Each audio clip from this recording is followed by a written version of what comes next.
Well, good evening, ladies and gentlemen. It is right.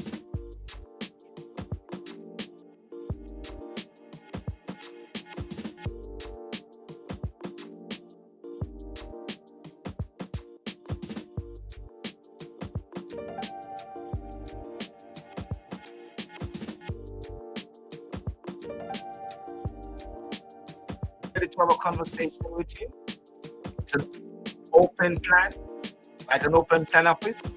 Let me know, and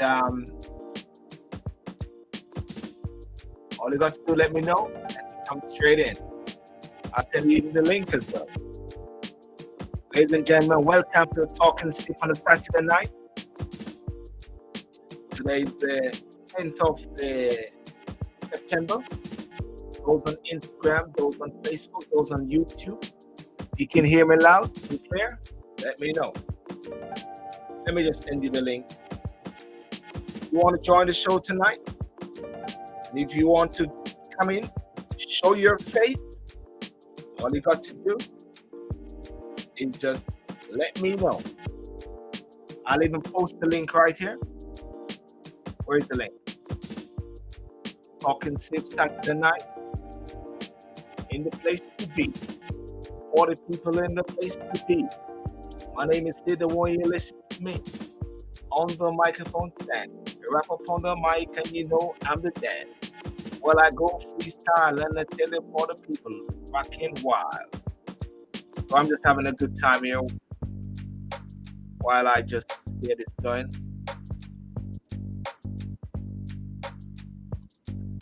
And just to let you know, for those on Facebook, if you cannot see your contact link or your name, I'm going to post something that you can actually click on, show their name. Yep, Facebook group. Those in Facebook group, I'm going to send you a link right here now. Well, the topic for tonight is King Charles. King Charles, who is the King of the Commonwealth. The Queen has moved from the Commonwealth, and now King Charles is in charge. And while I'm going to be talking about that, I'm going to be looking at also the implications. You know, when I say the implications, those in the Commonwealth, are you really serious about moving on from the Queen, the King, the Queen, the King? The Queen didn't even wait. The Queen actually moved on and leave some of the Commonwealth countries who have been trying to decide whether they want to leave the Queen as the head of state or the monarch as the head of state. They have missed out, totally missed out. So now the King is here now. Let's see if the government of these nations will make a move. Yeah. Are they challenged? Are they serious?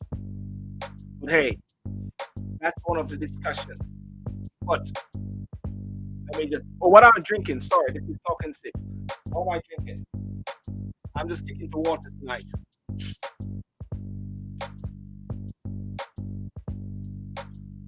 water.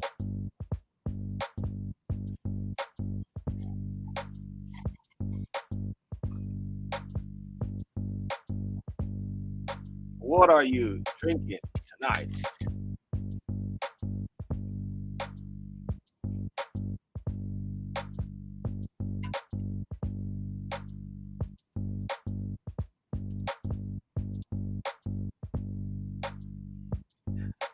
What are you drinking tonight, ladies and gentlemen? If you tell me what you're drinking, those on Facebook, those on YouTube, remember to like, to share the video as well. Share this show, send it around. We'll have a discussion tonight, and as a topic, which is there, the topic: King Charles. Let me change that colors there. Let me brighten the colors there. That was a couple of days ago when I did a show regarding the Queen and made it dark. But it's a new day and it's a new order. So I can do a bright color. Let me make it bright. Sure you'll agree. Yeah, pink is not mine. Red. Let's go for that. Let's go dangerous. Dangerous, ladies and gentlemen. Dangerous. Are you ready to go dangerous? As I said, King Charles, the King of the Commonwealth.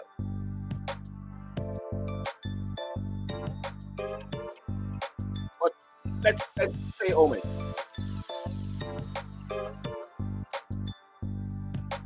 Well, as you know, a few days ago,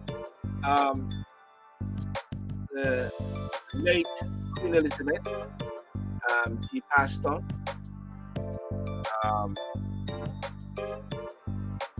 There's a picture there.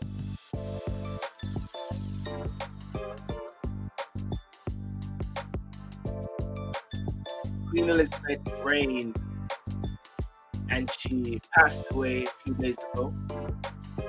I believe it's very important to show respect, and I did my due diligence. I showed my respect to the Queen. I even went down to, I went to Buckingham Palace. Oh yes, I went to Buckingham Palace last night. There I went to Buckingham Palace. I went actually to see if I could get to speak to King Charles, because a few Jamaicans were saying to me that the UK's 10 days of mourning, but Jamaica somehow have 12 days of mourning. And he said, Silburn, when you go down to Buckingham Palace, see if you can get audience with the king and ask him why Jamaica is having 12 days while the UK is having 10 days. There, some beautiful photograph. Took some pictures, my pictures, there. And I'm going to see if I can actually find the video. When I did say to a cousin, my in-law, say I was going to check to see if I can actually, hear from the King Charles. Let's see if I can find the video and play the video. Okay, Kerry, I'm here at Buckingham Palace, as you can see. I tried. I think I found the video. I want to share it here.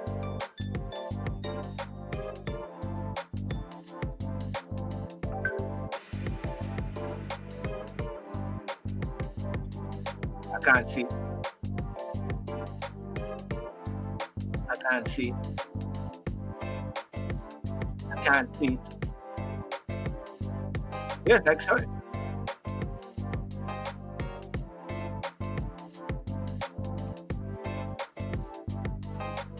Oh, I can't see it. I can't see the video. Well, I'm expecting some guests tonight. I'm expecting some persons to come on.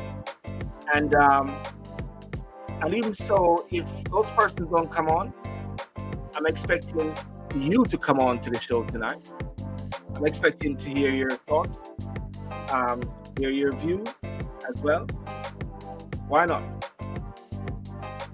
But let me just change the music a bit and do something. I like this music though, but I'm gonna change music a bit. Yeah. Okay. Yeah, let me change this music. Let me pay some tribute to the Queen. Yeah.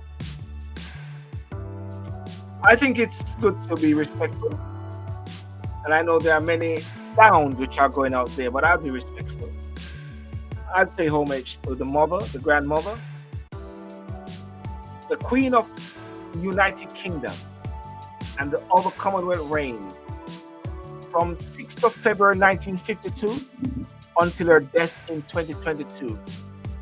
She was Queen Regnant of 32 sovereign states during her life and service as monarch of 15 of them.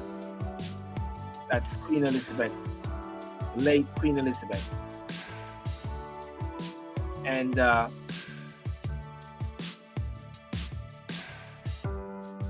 yeah, let's pay homage to the Queen. Elizabeth was born in Mayfair, London, as the first child of the Duke and Duchess of York, later King George VI and Queen Elizabeth. Her father acceded to the throne in 1936 upon the abdication of his brother, King Edward VIII. An American woman, Miss Simpson, took him off course. How many American women has taken men off course? Well,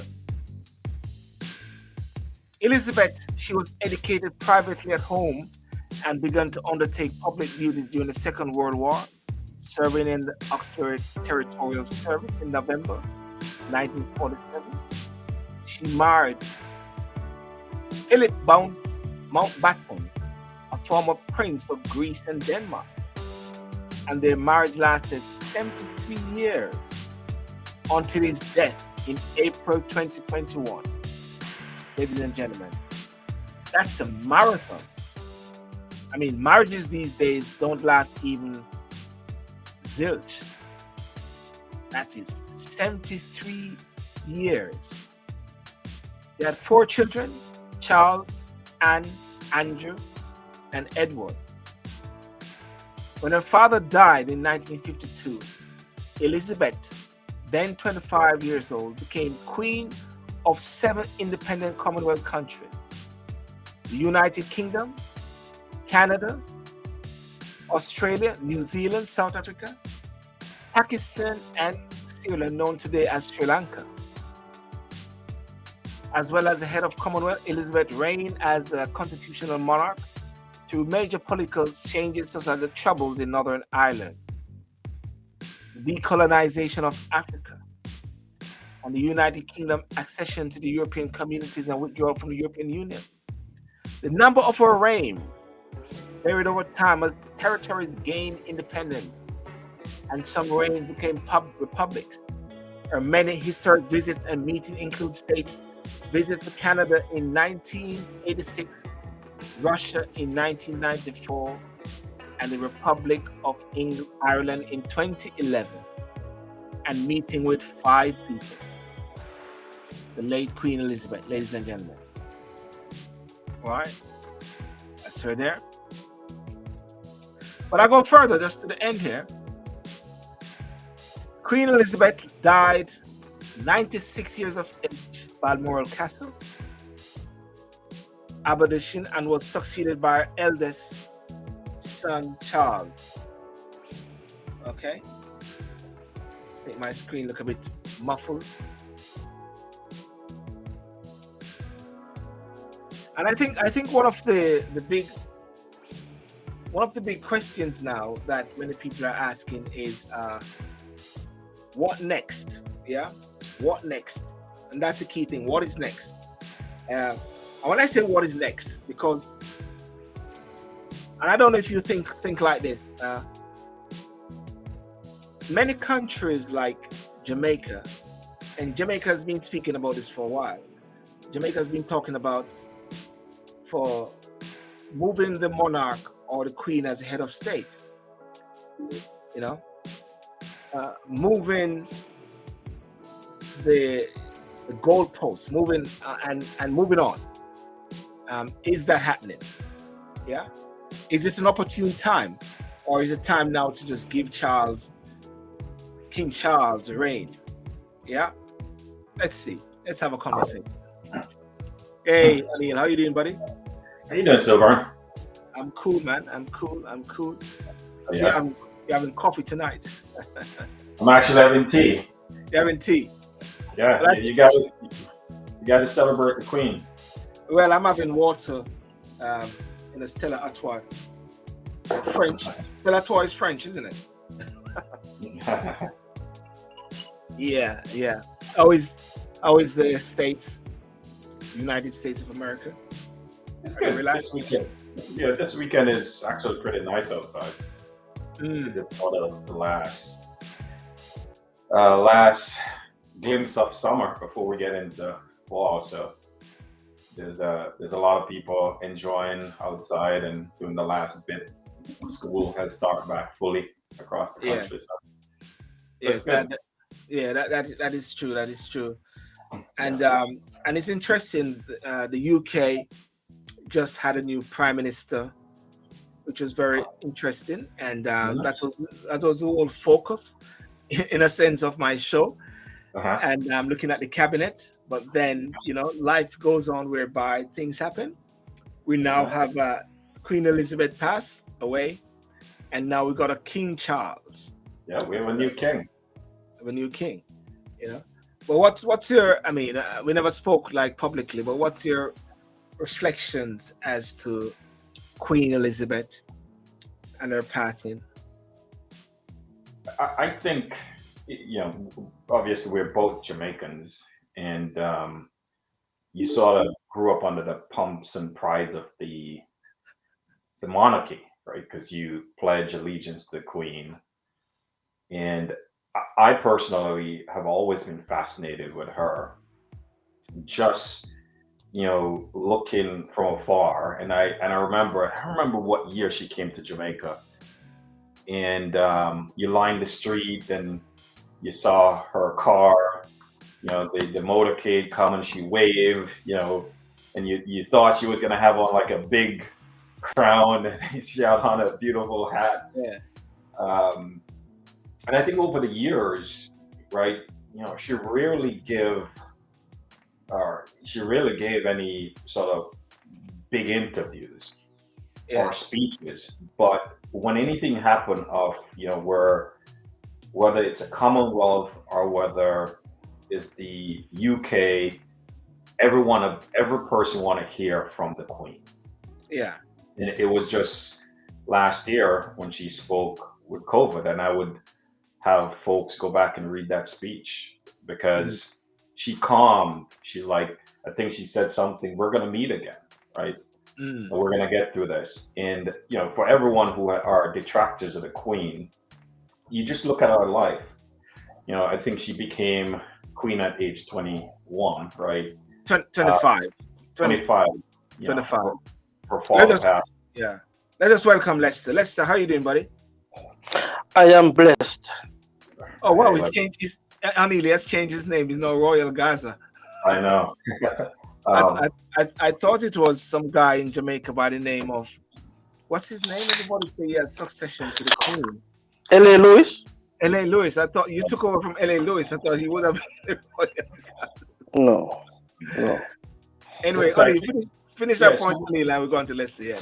yeah. So I think when you look through, her speeches, the things that she have done for the Commonwealth, she was a huge proponent of the Commonwealth, and Yeah. she was greatly fond of Jamaica, right? I think she came I think they had the Commonwealth Conference in Jamaica in 1975, and one just look at the pictures with her and Michael Manley, Mm, even though he wasn't, sort of a monarchy supporter, you could tell he was enamored by her. And I do believe when you look at her service and our selfless service to people, and she was extremely private. yes. And there's a speech that she gave. I don't remember the exact timeline for this speech, Selborne, but it was in the Dublin Castle. I believe Mm, it was after the Good Friday Agreement. yeah. And she made the statement, which I think sometimes we should embrace that statement. And it goes something like this: we should bow to history, but we shouldn't let history bound us. Yes. And if you look at a lot of people are going to talk about history of slavery and the monarchy. Those things are given, but that is us bound into history. And I think when you look across, especially our Black community, some of us are bounded by history. We're Yeah. not bowing and learning from history. But I'm a huge fan of the Queen. I think UK has lost a giant. Hopefully, as they say, God bless the King, and King Charles is gonna reign on. But for me, it's awesome to see the process right in place, to see moving from the queen to the king and all the things that go on. It's awesome. It's historical. Powerful. Listen, before I go into you, there. Sorry, what was that? The Queen. I didn't touch that. The Queen just jumped on my screen. Long live the Queen. Jamaica, USA. So we'll never have another Queen like this Queen. She was the one and only Queen. Well, I thought Portia was a Queen. Anyway, let's Gaza. What's your take on your reflection? Evening, gentlemen. Silbern, I don't know if you have seen just a few of my social media presentations. I'm not a big proponent of the Queen, based on what just like what my good friend said earlier about the history. And each person has the right to have their own opinions on a subject or a person or an event. And I'll be the last one to take that away from them. I can, though, form my own opinion and have my own feelings towards said subject. Now, we have to look at things in a wholesome way. And I like how O'Neill put it. O'Neill covered, how he feel about it, but also in a wholesome way, where you can't deny that this is an end of a monumental era. Monumental. We can't deny that. Monumental. It's a monumental era. Is what you said. Yeah, it's a monumental era. Sorry, monumental era. We can't deny that. And like how like if you're gonna put slavery in it, right? For me, I understand that slavery was a business for white people. I totally get it. So I'm not upset at them for slavery and anything like that. We have moved past that. We need to learn from it and apply ourselves with what is available to us now, right? And you and I have talked about this that we're not bound by I say, oh, black people and oppression, white people oppression. No, for me, is that I don't personally care about um the the the the, the, the the royalness of her role based on just historically what it stands for. But when you stand aside or you stand back and you look at the whole proceedings of the throne of the royalty, it is something to be admired.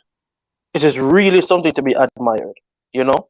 Um, and then they are always very, for the most part, they are very classy and private people for the most part. You have Andrew and some other people who do some stuff, but for the most part, they are very classy and private people, and we can learn from them how you keep things in a family, you keep things in a unit, you keep things in a particular order. Um, I've never listened to any of her speeches. I think that the for her the monarchy or it hasn't transitioned well into the 21st century.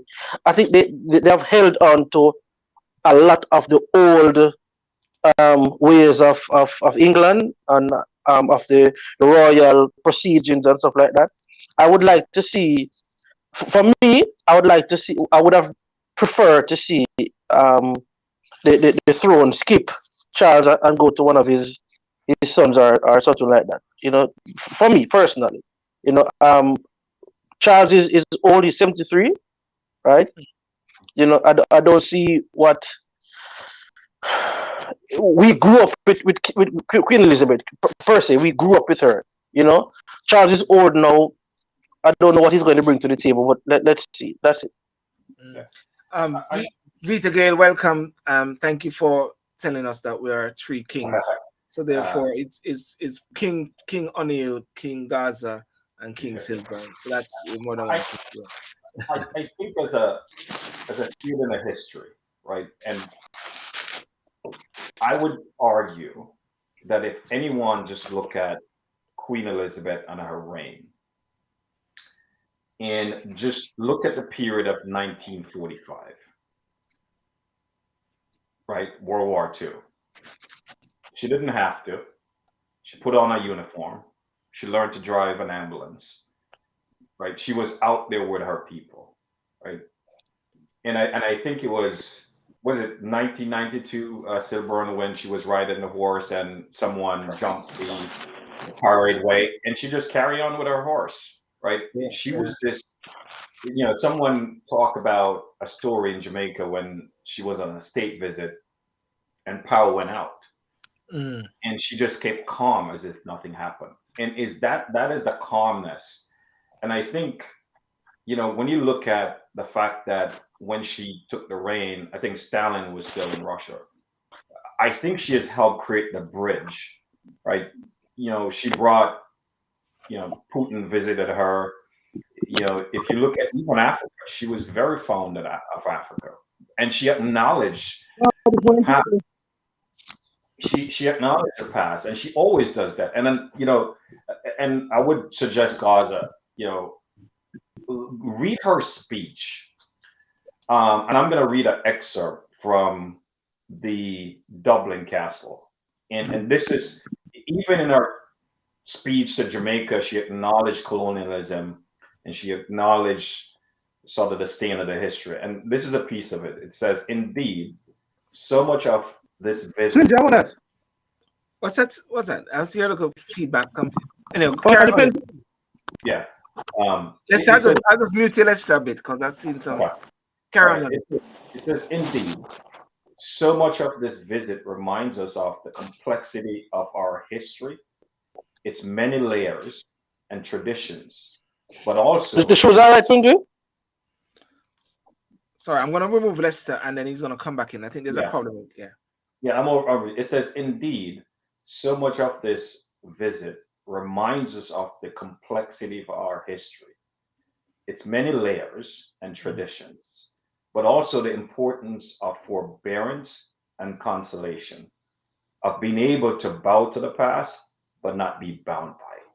And if you look at her speech, she acknowledged history. But I think what she has done is says we shouldn't be bound by it.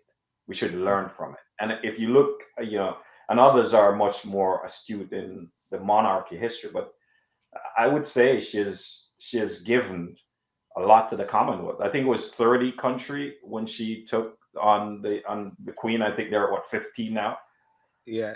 I did a thing earlier. There are now 32 sovereign states during her life and serve as monarch, of 15 of them at the time of her death. So 32.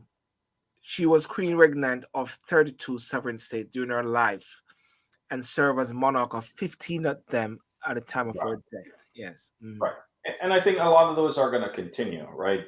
Even under King Charles, just because, the complexity of removing a monarch is hard, right? You saw that in Barbados in 2008 before they did that last year. New Zealand is probably easier, but if you look at it from, Australia is hard. So I think some of, you probably have 2, 3, 4, or 5 countries that will probably sever. But if I was King Charles and you talk about what does the monarchy mean or means, right, from my reign on and what legacy, he could say, give the options to each of these state that he's the head to say, let's figure out how to sever that. If and then figure out what that's going to look like. So who knows? He might have some ideas. Yeah. I read their talks that he wants to make the monarchy smaller, so you don't have a million working royals and not really much other than the pumps and prides of the societies that they're a part of. Yeah. And I think William is going to take a big role. I think William is going to take a big role. Well, ladies and gentlemen, those on Instagram, in order to see the full show, come on over to YouTube, Silburn TV, and also I'm inviting you all to join in the show and even to be a contributor. There's a link. If you want the link, just send you the link as well, where you can come in and share your views. Um, and to share the video, share the show as well. The thing about Prince Charles and what many people don't know is that Prince Charles has been very integral, like with some organization like the Prince's Trust. The Prince's Trust is an organization whereby, as a charity, whereby he help a lot of young people, a lot of black Black guys, and brown. black and Yes. brown persons who have benefited from the Prince. 2 And he's- million. yeah, and he's got a great sense of humor in a way, and I believe that he sometimes ruffle the politicians, because sometimes he does the thing which is not protocol, which is not conventional, by intervening in policy decisions sometimes, and they always get a bit he put his foot in his mouth again. But I believe he's going to be a person that is going to rock the boat a bit, and he's going to make sure that those one-to-one meetings that he has with the prime minister or leaders of government around the world or whatever, when they have those audience, he'll be able to influence their thinking. And that was one of the power of Queen Elizabeth, when they said she's a leader, not leader in the sense that she's telling people what to do, but she's able to influence them from her position as the ceremonial head of the country. And you're right, when it comes down to William, just like our Prince, the Prince of Wales, which was Prince Charles, was the one who was also a key figure for the Queen. We believe that Prince William is going to be a key figure as well, influence his father and being an arm of it, because you've seen that even today, when he was sort of instructing and guiding his younger brother what they should do when they're at Windsor doing the walkabout as well. So we are seeing that change, O'Neill, and I think there could be a new order, a new shift in there. Yeah. What people think? I'd like to hear what people think as well. Let me hear your views on Instagram and Facebook as well. Yeah. And I think your point, right? As Prince of Wales, it was a different role for him. So he was much more vocal in public around, climate sustainability, the Prince Trust, which I just learned about, that helped most of Black and brown and Asian kids. And it seems, Prince, the new Prince of Wales, is going to take an active role into that.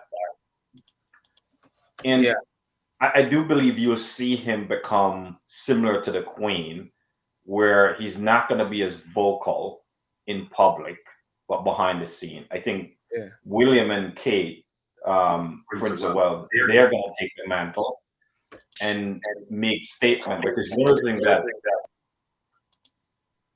I don't know if it's Gaza. I'm trying to map it out. Yeah, something with Leicester there. I'm sending a message saying going, but keep going. Yeah. Yeah, so I think you're going to see a transition, what it looks like and what it means to the people, nobody will. But one of the things that one could say, what I've, obviously observed from afar with former Prince Charles, now King Charles III, is that his talk, his discussion that we need to figure out how to get people to the middle. And I think what he meant by that, you can't have this big divide between the wealthy, right? We have to figure out how to bring it together, and he has done a lot, right? And I think often criticized, but let's see what he brings, and let's see how he put his touch as king of England. But I'm excited. Yeah, Lester. One of the things, and you sort of allude to it, that you're not a proponent or supporter of the Queen, and we cannot dismiss a lot of other discussions which are happening out there. I've seen a lot of discussions. There's even a professor in America made some very statements there, which has triggered conversation with even Bezo from Amazon. Lester, what's your take on the Queen and the way forward? How do you see the way forward now? We bless the Queen and bye-bye Queen, great lady, but what do you see as the way forward now with King Charles? As I said earlier, I don't think the monarch has stepped into the 21st century. We have not, with every rule in our head of state around the world, or in recent years, we have seen more and more persons like Obama joining Twitter, and Trump and Biden. These people are Merkel in Germany, and these people. We haven't gotten that from the royal family. The closest person that was quote unquote in touch with the people was Diana. Her sons have tried, especially Harry, to the most part, to be, in touch with the people. I think that Charles, going forward, the royal family needs to have a bit more openness in communication. It's not their style. It's very much not their style. But you know, the younger persons who are younger than us, they don't really connect with the royal family outside of England. The ones outside of England and many inside of the UK also are not feeling the connection because of the age that we're living in now, where you want to know what the Queen is doing, you want to know what the King is doing, you want to know what you know. Um, and they don't have to be Instagram models or influencers, but a little bit more openness in communication, a little bit more openness in terms of diversity of persons around them. You remember when there was some racial um, accusation against the royal family? All of a sudden we see Silver. Remember, we saw a lot of pictures coming up. Oh, we like black people. You start seeing all these photos coming up with them and black people that we've never seen before. You know, Yes, yes. just things like that. They need to be more proactive. They need to be more visible and open communication more. Yeah, and I It- think yeah, so. go on, Anil. Yeah. Mm. So they have, if you go on Instagram, you'll see them. They've been on for a couple of years. I think the Prince of Wales, and they probably have about 15, 16 million followers. They're on Twitter. Again, we're observing from afar, but I think when you learn and you dig deeper and you look at our inner circle, if someone claimed that, for example, the Queen, was racist, they don't know her inner circle. Her personal chaplain, right, is Jamaican. Her personal chaplain has been Jamaican. Previously. Yeah, previously, right, for years. She was a huge friend of Jamaica, and I could tell you, I forgot the lady who got she got I forgot a poet. I forgot what the award was. She was one of the few that the Queen actually sat down and chatted to for 20 minutes, Mm. right, at this ceremony. So I think sometimes the notion that we are bound by our history, I think we have to move away from that narrative Mm. because, you know, I am of the opinion is your father's sin is not your sin, right? And sometimes we tie the two together. The sins of the monarch from 100 years ago, right? We can't put that burden on the current generation, right? And if you talk to people who know Harry, who know William, right, it's a different when they're around people and you hear that they like to be with people. Mm. And you're probably right, Lester, that how they engage the public should change and what that engagement look like. But for example, I saw pictures of William probably about a month ago, Silburn, Mm. selling magazine in the street and nobody recognized him. The Yeah, dude yeah. was there for three hours selling magazines, right? Mm. During COVID, he was flying helicopters, ambulance. He was driving ambulance. So I think we just, Yeah. you know, from afar we could say a lot of things, but You see, But it's not. yeah. I didn't mean the whole monarch, the whole royal family.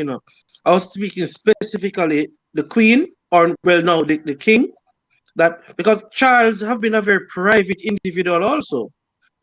Apart from what we see in the tabloids, we don't know much that has happened with Charles, apart from what he has done with his charity and stuff like that. So what I was saying, that as a king now, we need to see, well, the public, make it based on the times we're living in now. Mm. You know, people want to see a little bit more interaction. So how much of that, Why? Why? Silver? Why do they need to see interaction? No, It's a, but here's a question though. go ahead, Oli. Mm. So how much of it is intentional? What I mean by that is there's a government in the UK, right, that is elected by the people. What is the balance, right, in terms of your engagement and interaction with the public, not to overshadow the prime minister and all the ministers, right? So I think you have to strike a balance, and I think the Queen did a really good job at striking that balance. And when she came out and spoke, people listened, and I think he's gonna have to figure that When balance, she came right? up, Lester, are you there? Right. Yes. So that's the thought is what's the balance, because you don't want to overshadow the elected government. Yeah. But only like here in the Netherlands, we have a king. A lot of people don't know that the Netherlands is a kingdom, right? And Willem, he took over from his mother, which was the queen. A little kingdom. Wow. Dig it, dig Wow. it, dig it, dig it, dig it, dig it, dig it. Wow. But, but what you're saying is absolutely true. Um, the king, he doesn't. But he sits in parliament, and so each bill he has to sign off on each bill, right? Um, and the parliament is set up a lot differently here. There's a coalition government here. Is a whole lot different. If he disagrees with as a king, because as a king he plays a more active role in politics than in the UK. They don't play any role in politics per se, right? But the king here does not try to be in the spotlight as much. He tries to look as regular as possible. So you will see him and his daughters riding bicycles. So he, bringing them to school, and he's riding bicycles. The bodyguards are there, but he's trying to be as normal as possible. And it's hard for the prime minister to overshadow. It's hard because the prime minister here in the Netherlands also rides a bicycle to work every day, right? But it's also a part of our culture where we ride a lot of bicycles. But the king tries to stay out of the spotlight as much as possible unless he has an engagement. But he does have a lot more social interaction than what we have seen in the United Kingdom. However, the difference is he is a younger person, so he's of this generation, um, and he has a foreign wife. She's from Brazil, Argentina, yeah, right. But he has young daughters and stuff like that, so he's more engaging and more interacting than his mom was, but Charles don't have to be on Twitter every day. But what I mean is just a little bit more. I think the people want a little bit more. Listen. None of these guys are on Twitter. They got minders and these PA that knows Twitter. They don't even know what's going on Twitter. Is Andrew Holness on Twitter every day, or he's got some key person? He got his PR people doing it for him. So I cannot speak on behalf of the government of Jamaica or the Prime Minister of Jamaica, sir. I thought you were Minister of Information, but anyway, moving away from that. There's something I just want to flag up there, and I want to go back because everyone has seen it, and people have sent messages to me and shown me, say, "Oh boy, since the Queen has died, there's so much hate. One side is love, one side is hate. People are just killing her off again." One person said, "May she have an excruciating death." The Mama in Kenya is something that a lot of people talk about, whereby they clear injustice to this people, and they said she presided over that period of time.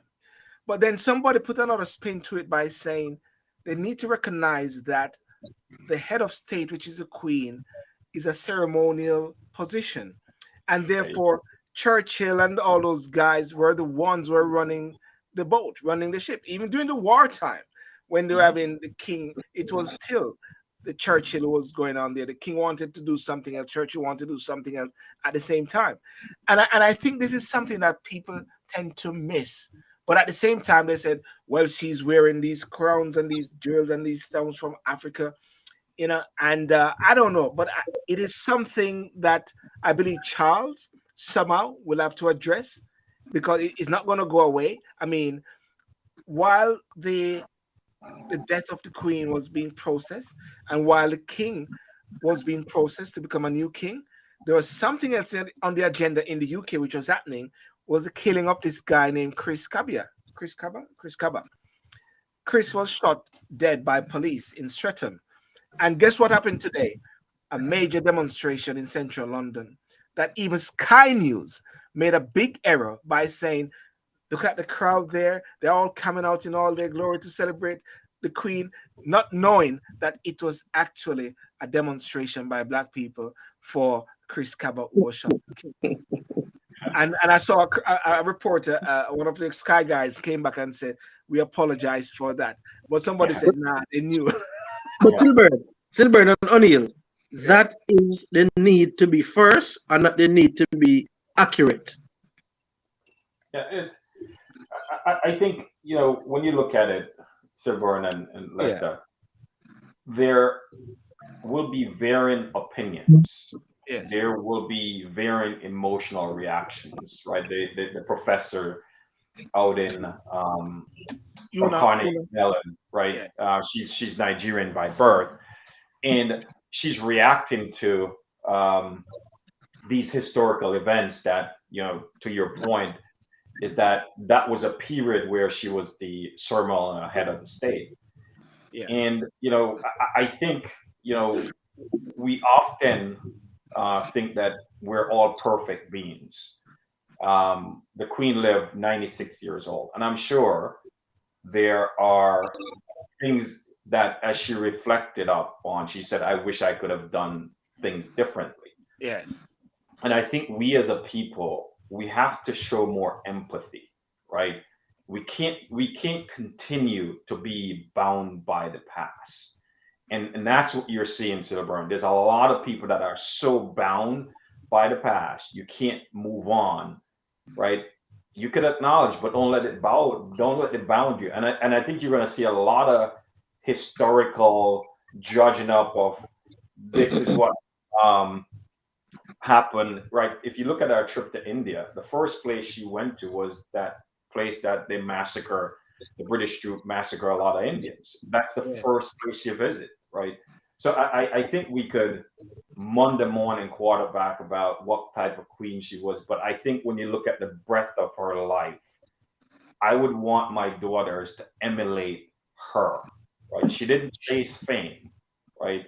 She was a very private person.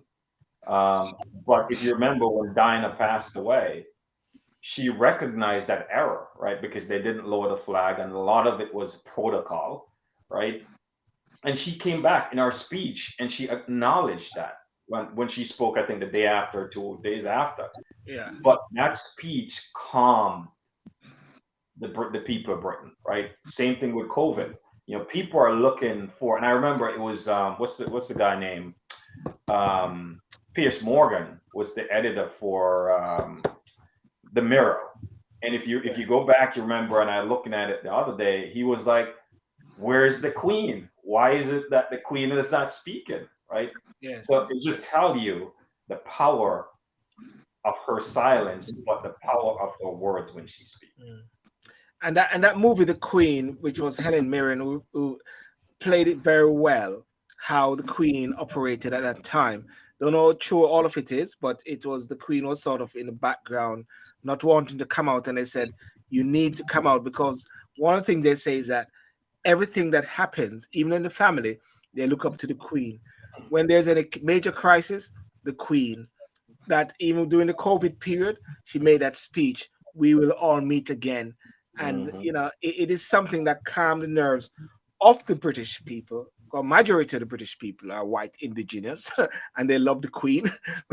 And the minority, of course, is Black people, of course, who might have that hatred to her or so. But the majority loves the Queen. That's the whole thing. They love the royal family. And I think America as well have this great love affair. That is why the tourism in the UK benefits a lot through the monarch, because it's one of the historical things. And that is why when you're moving away from a queen to a king, it is like there's another level. The UK now is, wow, we have not had a king. I mean, a queen, let's think about it. A queen is a queen, Don't worry, a queen is a queen. But a king, King Leicester, my God, Vita is going to say, damn, king, you're the done of done, domineering done gargon. It says something more powerful, and And then with a new prime minister in the UK, I don't know. It's like a new. I mean, I'm just watching Liz Truss, and I mean, it's like, wow, never knew that the day after she actually got, many people are saying things. Boris Johnson and Liz Truss, the conservative, them kill off the Queen. That's what some people are saying in a jokey way, like, you know. It's yeah. You know, the when you look at the history of America and the United Kingdom, you know, we know about the war with the red coats and the blue coats and all of that. Mm, So England and America have had a long umbilical history. yes, special relationship, call it. It's very special, and it's not has been it's not has have been smooth and hunky dory all throughout the years. You know, Yes. it's like a very love hate relationship that they have had. Um, and especially like in recent times with Hollywood, a lot of the black Hollywood actors are getting roles in America, and American actors are saying, "Hey, you know, we're black actors here, you know." But um, it's a love hate relationship, but it's also mutual respect. And when you look at like the closest thing that America had to royals would have been the Kennedys, you know, um, in terms of their influence and stuff like that, and what the family represented, to some extent. Um, but I think that people look at England. Many countries have royal have a monarch, but when people look at the England, the monarch in the UK, it sets a standard. Now I think that the standard people are looking to say, what can a king now, do? Because as I said, we have never in our life experienced having a king. In most of us lives, never experienced having a king. It's always been queen. So what is Charles going to bring to the table now? What different? What is this man, this male figure going to bring to the table now? And I think a lot of people are looking for leadership, looking for wisdom. Because he's not a young chicken. So we're going to see a lot of his wisdom coming through. We're going to see a lot of his I don't know if he still writes a lot, but all these things I think people are looking toward to say that is my king to be proud of. But UK is proud of the Queen. I cannot deny that they're very very very proud of the Queen, and let us see if they're going to be as proud of Charles as they were of Queen Elizabeth. I Yeah. don't know how they're going to take his how they're going to be receptive to his wife because she's queen also Queen or Queen not consort. consort. yes, right. So I What's the don't know. difference with that? What's the difference? Actually, I don't know what is different. Queen consort, queen. What does that mean, Anil? I actually don't know. I Actually, don't know exactly. You'd have to probably ask I one have of to those Google folks. it. Yeah. Partly because Princess Diana had the title, would be the title queen, and she passed away. And the divorce, I think, and someone need to check, is the consort title. Because remember, there was a big debate of whether she should be even called queen, and the Queen Elizabeth was the one that said, no, of course, but we're going to add this sort of thing to it. But I think, right, in my opinion, I'm just looking from the outside, Lester, um, the British people are proud of the tradition, right? The monarchy. And I would say there are people across the Commonwealth that are proud of the tradition of the monarchy. I'm one of them, right? I'm Jamaican. I embrace my culture.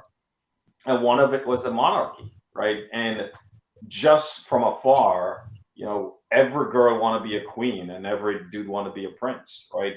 And we, if you go back and you reflect when you were in primary school, right? We did a lot of things, hail to the queen and stuff like that. So I'm big on tradition. The question that you pose is, no, how do you modernize the monarch to serve the Commonwealth people in a different way that make changes? As Charles says, we need to bring people into the middle. And there's a lot of people in Jamaica that says, well, what about repatriation and all these different things, right? That we should start embracing them. So I think you're going to see the tradition, because if you look across other countries, right, Lester, you have kings, right? You have, Saudi Arabia has a king, right? You look at Dubai, you look at in Morocco, you have kings. The difference is that it's just the extensiveness of the British Empire back in the day, right? Yeah. And just the tradition, because I think the Commonwealth, what, almost 1 billion people, and there's about 15 countries that know that the king is the head of state. So Yeah. I think people are looking towards, now what then? And I think with William, with the king, the new king, I do believe they have the opportunity to impact the Commonwealth in more ways than we've seen in the past. Yes. I want to go on to something, but I want to play this bit by Theresa May when she was giving a sort of Who's Theresa May again? former prime minister a reflection. Even Boris, they gave some very nice reflection on the Queen, I must say. But I want to go on to something about Jamaica having 12 days of mourning while UK is having 10. Because Jamaica love the Queen so much. But I'm gonna play this. I'm sure Lester can maybe seek some guidance from his people before he comment on that bit there, the Minister of Information. And as you pull it up, there's something that Yeah. that Mark, apparently they were supposed to be the 85th whatever, and he said no, we're going on with it, even though you have mourning. So I thought that was interesting. Go ahead. Yeah. Let me just play this bit here quickly. This was this morning, right? No, this was a day after. One second. Can you hear it? Oh no. Mm-mm. Oh no.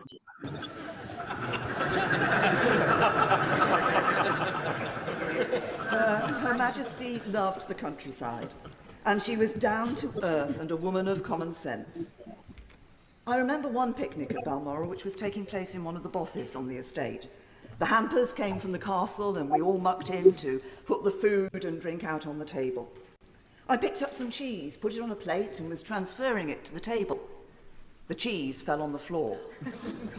I had a split-second decision to make.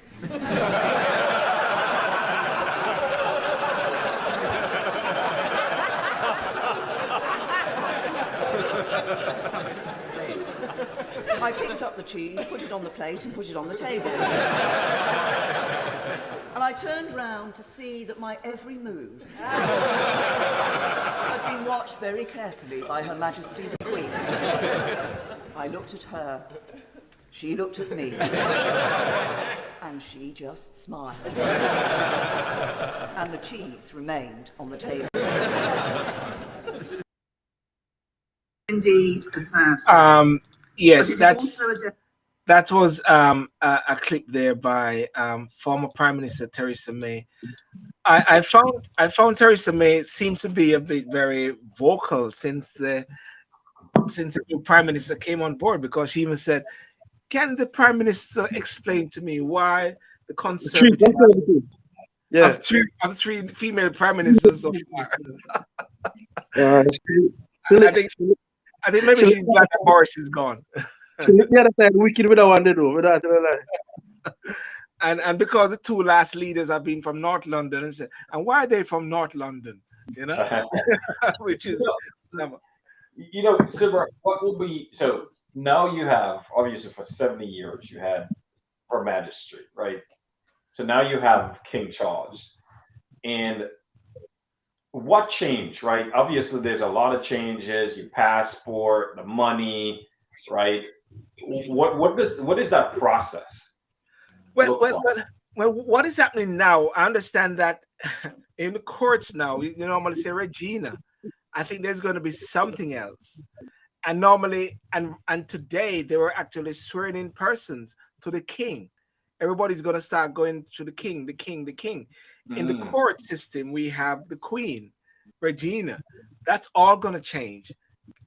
And in Jamaica, PJ Patterson, those top lawyers, Queen's Counsel, It's gonna Well, be so PJ Patterson gave up that designation a long time well, ago. he gave up that position. Yeah, but just give an example like the Queen's Council now. I Oh, don't know. I don't know if those who were Queen Council during the reign of the Queen will will be changed over to King's Yeah, Council. yeah, it will. It will be. It will be. I think they'll have to change over to King's. So Yeah. there's so many dynamics which is happening. The money now is gonna be having LA. Sorry, I mean King Charles. Sorry, I don't know. Jamaica. I'm getting so much more images of LA Lewis. So then your passport has to change, right? The passports. Yeah, your passport says Queen, right? Yeah. So now it has to change. So you have a lot of changes that's going to happen as a result of this within the society. The passport doesn't. Where does it say Queen? Does it have a picture or His Majesty, whatever, right? Because you have, Yeah. Because Oh, the yeah. passport, my passport yeah. has it. Oh yeah, Her Britain's Magistrate. Yeah, I was gonna. Yeah. Her Britannic Majesty Secretary of State. Her. Oh yes. Yeah, because my passport have it here also. What? Oh, you mean the Queen? Oh no, the Netherlands King or Yeah. So I have to But change the passport. I want to highlight. A lot of people don't understand that before assuming the role of Queen, Queen Elizabeth had to go through a lot of royal training and protocols, and it was not easy. It wasn't a walk in the park, right? When you look at the things that she has to read and the protocols that she has to observe, when you look at the things that she has to know, she had to be an expert in all things royal or monarch, and where she can't overstep her bounds, where she can, exercise her power and all of that. It was a lot. So what I'm wondering now if Charles is going to go through this process also, because as prince it's one thing, but as king is a whole different set of rules. On the job. Remember, On the job. Lester, On the job. yeah, remember he's been king in training for, right? Because I think one of the differences is that she was 25, right? He's 73.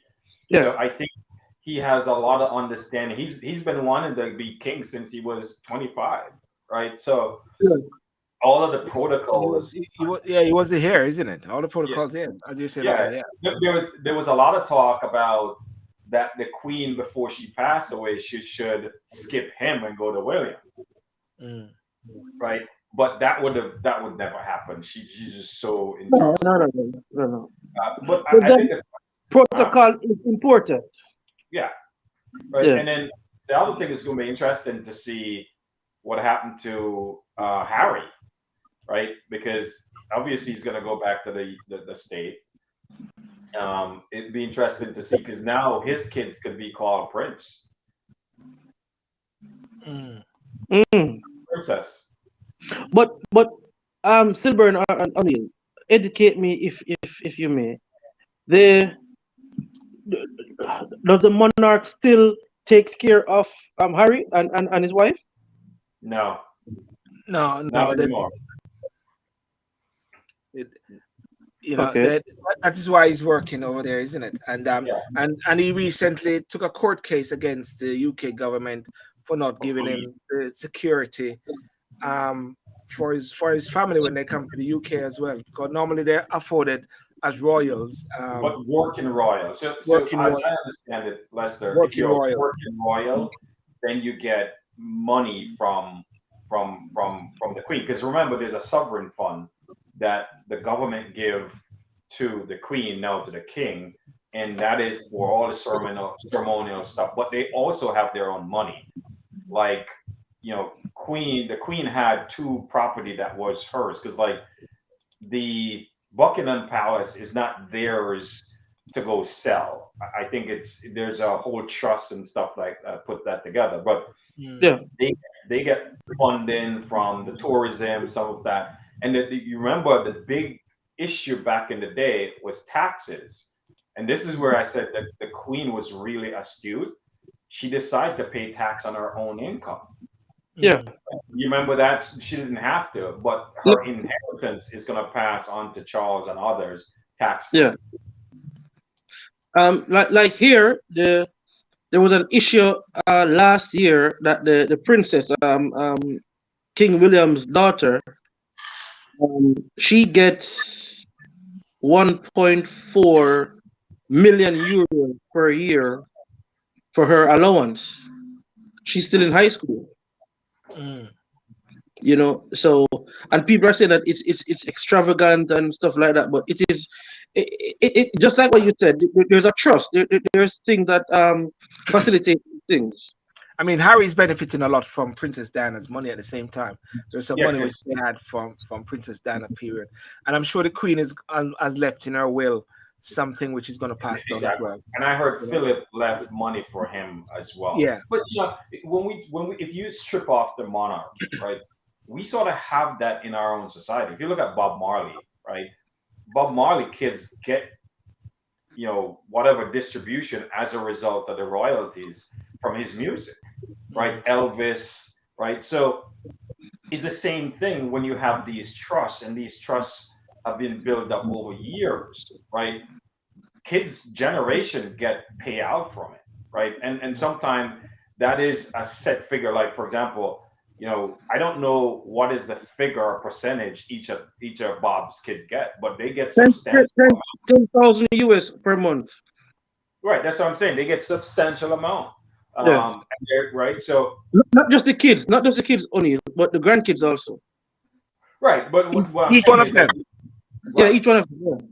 Yeah. the kids and the grandkids. So it's the same thing, right? With you know, it comes down the line. So if your grandfather, for example, Silver, had a trust, right? Your father will get from it, you will get from it, your kids will get from it, and that's how the trust. Unless you stipulate in the trust that you know it doesn't flow down. But to me, if you're a public figure, just like how we pay the MPs, right? They get cars, they get all these allowances, Yeah. right? If they're a significant part of you know doing But the stuff, ministers, the ministers, not the MPs, but the ministers. yeah, the member of parliaments get paid too, right? Yeah, but they don't get cars. The ministers get cars.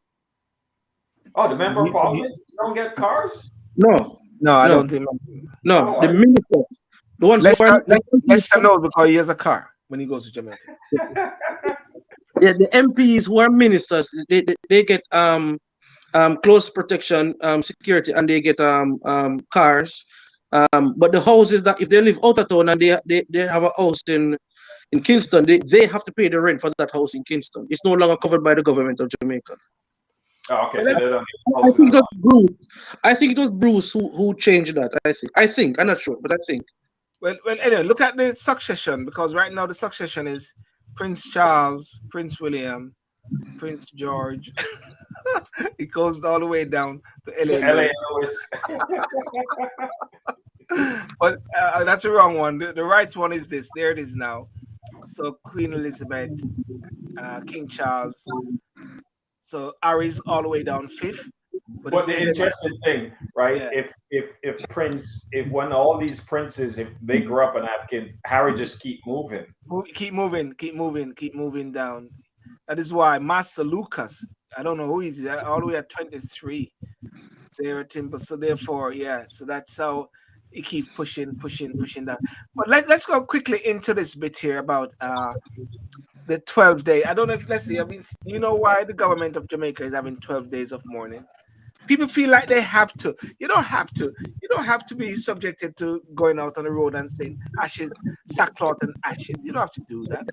I see a lot of people killing up themselves about it, you know, and they should be taking care of poor people, but them have 12 day of mourning. I'm just say this not affect nobody's life. You know, you don't have to partake in it. You know, it's more ceremonial. It's more You know? ceremonial. It's more ceremonial. It's not a so they're saying why Jamaica have 12.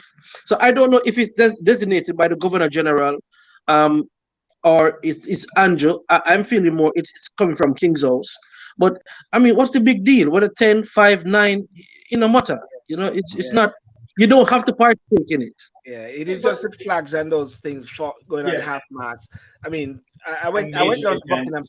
I went down to Buckingham Palace yesterday, and you can see the images Yeah, there. I saw you, sir. Yeah, Yeah. and the interesting thing was on my way to Buckingham Palace, going through Lewisham, going through Old Kent Road, Elephant and Castle. You would not think that the Queen has died, because not as if the road is quiet and silent. Is the only thing you'll see is like some of those images which are out there. You'll see the picture of the Queen, but life was just going on as normal. It's only when you walk up to the mall, passing number 10 Downing Street, you saw the crowd of people, and that is only, so life goes on. I mean, the 19th, of course, will be a bank holiday. I just checked the date, and they said it's the 19th is going to be a bank That's next holiday. Monday, right? That's next Monday. It's the date of the Queen, the funeral service, just for people to pay their respect. Mhm. But people do not have to take part in those things, so it's a ceremony, so people don't have to get too crazy. But I think Is it a Sunday? It's a no, that's a Monday. it's a Monday. The 19th is a Monday. It's Monday. But Oh, here's, I think Queen, Her Majesty, I said she was very fond of Jamaica. She's made how many visits to Jamaica? I'm going to check. She was very fond of the Blue Mountains in Jamaica, right? If you go up to Strawberry Hill, Charles, now King Charles loved that place, right? So I think, to me, it makes sense. 12 or 10, to me, it doesn't matter. Queens, and I'm just looking at the Queen's visit to Jamaica there. Her Majesty visited Jamaica every decade until the early 2000s. 1953, 1966. 8 times? Sorry? Is it 8 times? No. 1, 2, 3, 4, 5, 6, 7. 1953, 1966, 1975, 1983, 1994, and 2002. Yeah, she was very fond of Jamaica. Other than going, to all the places, she always seemed to like going to Jamaica. But the question now, though, is Jamaica moving away from the monarch or the king? Hold on, Silver, hold on a minute. Remember what you're saying. A former teacher of mine, we're in a group together, and he said that he was so upset over how persons are reacting over the Queen and stuff like that. He remembered that I think it's in '94 or in 2002, but one of them, when Queen was coming here, the government of Jamaica spent $23 million in renovating King's House, and she stayed on her yacht. No, that's not true. That is not true. You mean stayed on the yacht to sleep? Yeah, there was no. That's not true. That is not true at all. That's just. What year is that? The Queen. I think it's either '94 or 2002. No, that's not true. That's not true at all. Listen, you see, for me, people don't understand that when a government spends a certain amount of money, as opposed to when a private person spends a certain amount of money, it's two different things. $23 million is not a lot of money in terms of government's expenditure. But you have the head of state coming, right? What else are you going to expect it to do? You are going to have you're going to sweep up your gate, right, O'Neill? Exactly, but people are making it seem like the government is spending. But remember, it's fixing the roads, which provide jobs. It's all the things so that money actually provide jobs. But when the Queen leaves, she doesn't take about the road. The road is still there fixed. Exactly. That's another point as well. Yeah. But what about the whole thrust towards? I mean, because lots of people are saying now is an opportune time to revisit and to really look at Jamaica becoming an independent country. When I say independent country, republic. Yeah, Anil. Well, So obviously they're going through that process right now, and there will need to be a referendum. You know, I'm of the opinion, yes, we can move away from the monarchy. You know, to me, does that have any impact on the people?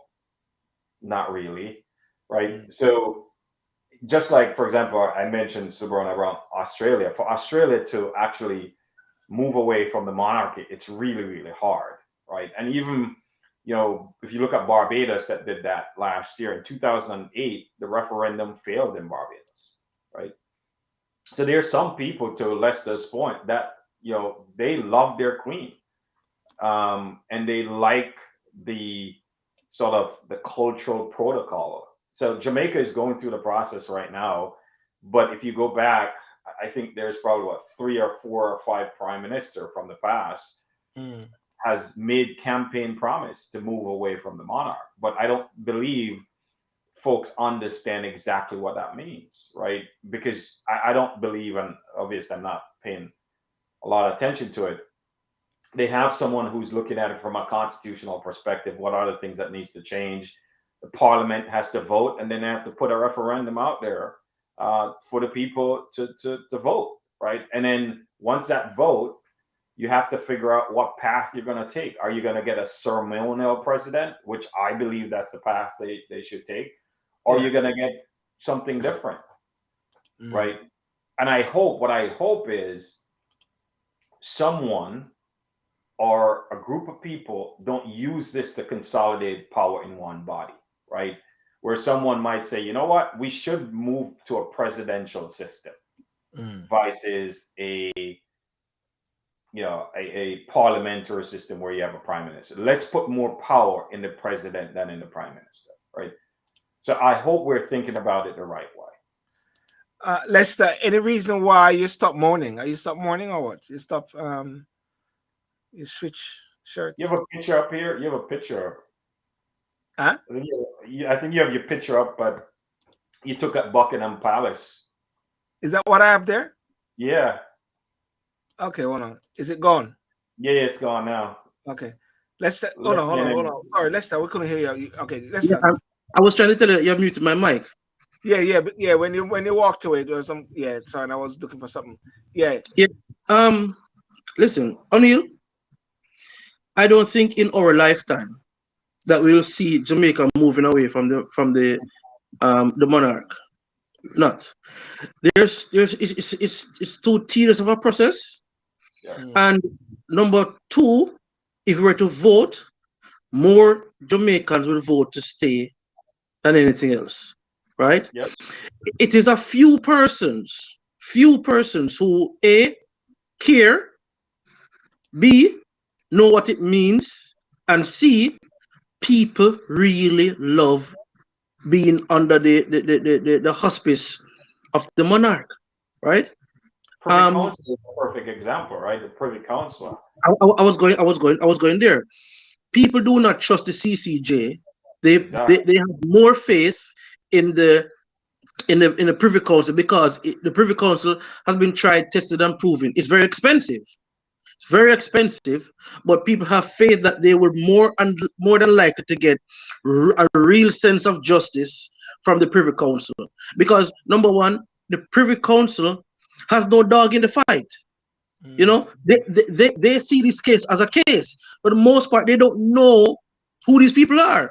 They look at information, right, and how you present that information to them. Exactly. But in the Caribbean with the CCJ, it's more home. The judges, the council would be more familiar with some of the cases that would reach up to that level, But we've seen the consistency in the judgment from the Privy Council to be fair, right? The power that the Jamaican Prime Minister now wields is a lot. No right Prime Minister, no politician in his right mind would want to give up that and have separation of powers. Exactly. Right? None. So they will use this as a political football for as long as they can. But are we as a nation really calling out for that, or is Twitter calling out for that? It's You know just a what? few You reasons. know what? Somebody just messaged me a while ago and says it's Stockholm syndrome, whereby the people are so much in love with the background. I'm just being a host, a background master, or the perpetrators of the transatlantic slavery movement.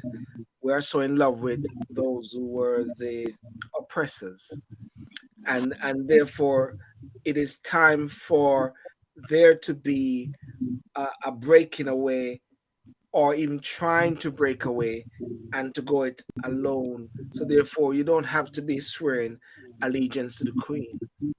But Well, Silver, the King, King. I'm gonna on you. I think that is such a loaded and unfair statement, right?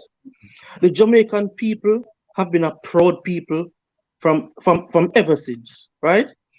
And the Bucker Master syndrome that are the Bucker Master lifestyle that we want to emulate is success. Mm. The ghetto youths them are the poor people who wants a big house. Is the Bucker Master that they see with the symbol of success, having a great house per se, right? Having a beautiful wife, can be able to take care of your children, right? Being well dressed, having influence. So it's Yeah, not such a Stockholm syndrome where you want to please your master, but you more want to have to be a master of your own circumstances and have this level of success, right? Because a lot of Jamaicans over the years, more Jamaicans are successful now than in the past. And each generation, each decade, we have seen that increase. So when persons are going to say Stockholm syndrome, they need to look up the definition of Stockholm syndrome, because we are not praising or bowing down or loving our oppressors more than ourselves. We are trying to uplift and be on the same level as as the persons who we see as colonial masters, or rich people, or persons who are in power. That's where we want to go to. A Stockholm syndrome is where you stay where you are and you give praises and you love that person who's oppressing you. So it's two different things that is happening. Yeah, you know, I guess a lot of folks will have different emotional reaction, but right, if you look at the monarchy, you look at right 15 countries, right, the monarchy doesn't play any role in those affairs of that country at all. mhm. And I think this is where there's some confusion, right? That the king could wave someone and Jamaica challenges and tribulation goes away, right? Yeah, It's just a cultural thing that we all grew up under, right? yeah. It's a cultural phenomenon. And does it make or break the Jamaican people? No, right? But to your point, Lester, the young people in the ghettos of Jamaica, right? They could care less about allegiance to the king or the queen. Yeah. They just want to find their next meal, right? They are looking for opportunities. So I think when we have these discussion around we're so tied to the folks who are perpetrated slavery, the motto in Jamaica says out of many one people, and I could bet any of us here go and look in our history, we have family member, especially our European and their ancestors, that were slave owners, right? So, Silver, can you mute my mic, please? yeah. Right? They were slave owners. So when you look at history, and this is where I keep making the statement, right? We could acknowledge history, but don't let it put a shackle around our Yeah. hands, right? The thing though is, as somebody just said a while ago, the pros and cons, because the prime minister was the one, and previous leaders, and I think even Bruce, as someone was saying, even Bruce and PJ Patterson were alluding to a coming together to deal with this whole thing of the head of state being the monarch. And unless the prime minister, when Prince William was there, he did say that we're going to move forward the process. Are you trying to say then he shouldn't? No, that's. Are you hearing me? I'm hearing you very clear. No, that's not what I'm saying. I'm directly saying that he will Mm. not, because it's too much power to give up. Hold on, Based on hold on, hold on. Hold on? Are you trying to say that you think that the Prime Minister of Jamaica will not seek to move away from the head of state being the monarch, when at it's the not same time, he said recently to Prince William that the process is happening, and also going further, they implemented and they put Malahu forth as a person to get through that process. Well, you're now saying that you think. I'm not going to say it is. I know you're Minister of Information, but I'm guiding you with your words there. That the Prime Minister is not going to wanting to do that. no, because I'm definitely saying no. No prime minister will do that. It's too much power to give up. Based on how our remember, we're just 60 years old. We are still a very immature democracy. We're still in baby stages, right? Mm, Um, when you look at us politically, there's a lot of things that we need to do to grow up. You know, mm, um, our people in itself, our people do not understand the difference between local government and central government. And the yes. politicians take advantage of that. When we Mm, have an MP candidate, right, on a platform promising certain stuff that central government, that is office cannot deliver, yes. cannot, because that is the office or under the hospice of local government. Yes. You understand what I mean? But how we practice our politics is a part of the thing. And an MP has a lot of power, much less the prime minister. No prime minister, I don't think, I'm telling you, no prime minister is going to give up that type of power. Mm. Yeah, The PM is the Privy Council of Jamaica. Yes, Anil. Mm. I think, whether Jamaica move from the monarchy or not, obviously there still need to be some amount of constitutional reform, right? I don't believe any has happened since 1962, right? So I think we should look at the Constitution and see there are things that are, you know, from sort of UK, right, England. There are things that are Jamaican, right? And to your Yeah. point, Lester, as we evolve as a mature, independent Jamaica, how do we ensure that we have a constitution that, is for the people by the people? Mm. With regards to the monarchy, I just think, and this is my opinion, it's a lot of noise, Mm. right? I do believe what people don't realize the amount of money you have to spend, right, to move away from the monarchy. Two-thirds of parliament has to vote. You have to get all these advisors in. You have to do a referendum. That's a lot of money that you have to put in place when there are other pressing issues that Jamaica need to address, right? And so to me, you could explore it, Yeah. but the man and woman on the street, they're not What, is, thinking what about. yeah, what does it mean to them? That's your point. What does it mean to them, the man and woman on the street? Exactly. For them is Mm. right now, can I buy gas? Can I buy food? Right? Can Yeah. I send my kids to school? Right? That's what they care about. You know, They're not. one of the things, and this point here that someone said, I like to know what are the pros and cons for Jamaica to move away from the monarchy, and they said, I may have to research this. Please do research that. That's a key point there. What are the pros and cons? How can Jamaica still benefit or utilize the position they have now with the queen, with the king as the head of state? How can the Jamaica monetize and benefit from removing the king as the head of state for Jamaica? Sorry, let's say you're on mute. But Yeah, here's the thing, LeBron. What mm, I think here's where I think the opportunity lies. Right? yeah, Right. There's a Commonwealth. The Commonwealth as a trading bloc is almost 1 billion people. Right? So if I were Jamaica, what I'd be advocating for Charles is that how do you make that where I have access to market, I have access to technology, right? We have collaboration between Commonwealth, where we're sharing things. How can you make it a tighter union that benefits the Commonwealth, right? To mm, me, that's where the energy should be focused on to say, we now have an opportunity to engage with a new king to say, look, right, we need access to market for our agricultural products. We need technology transfer, right?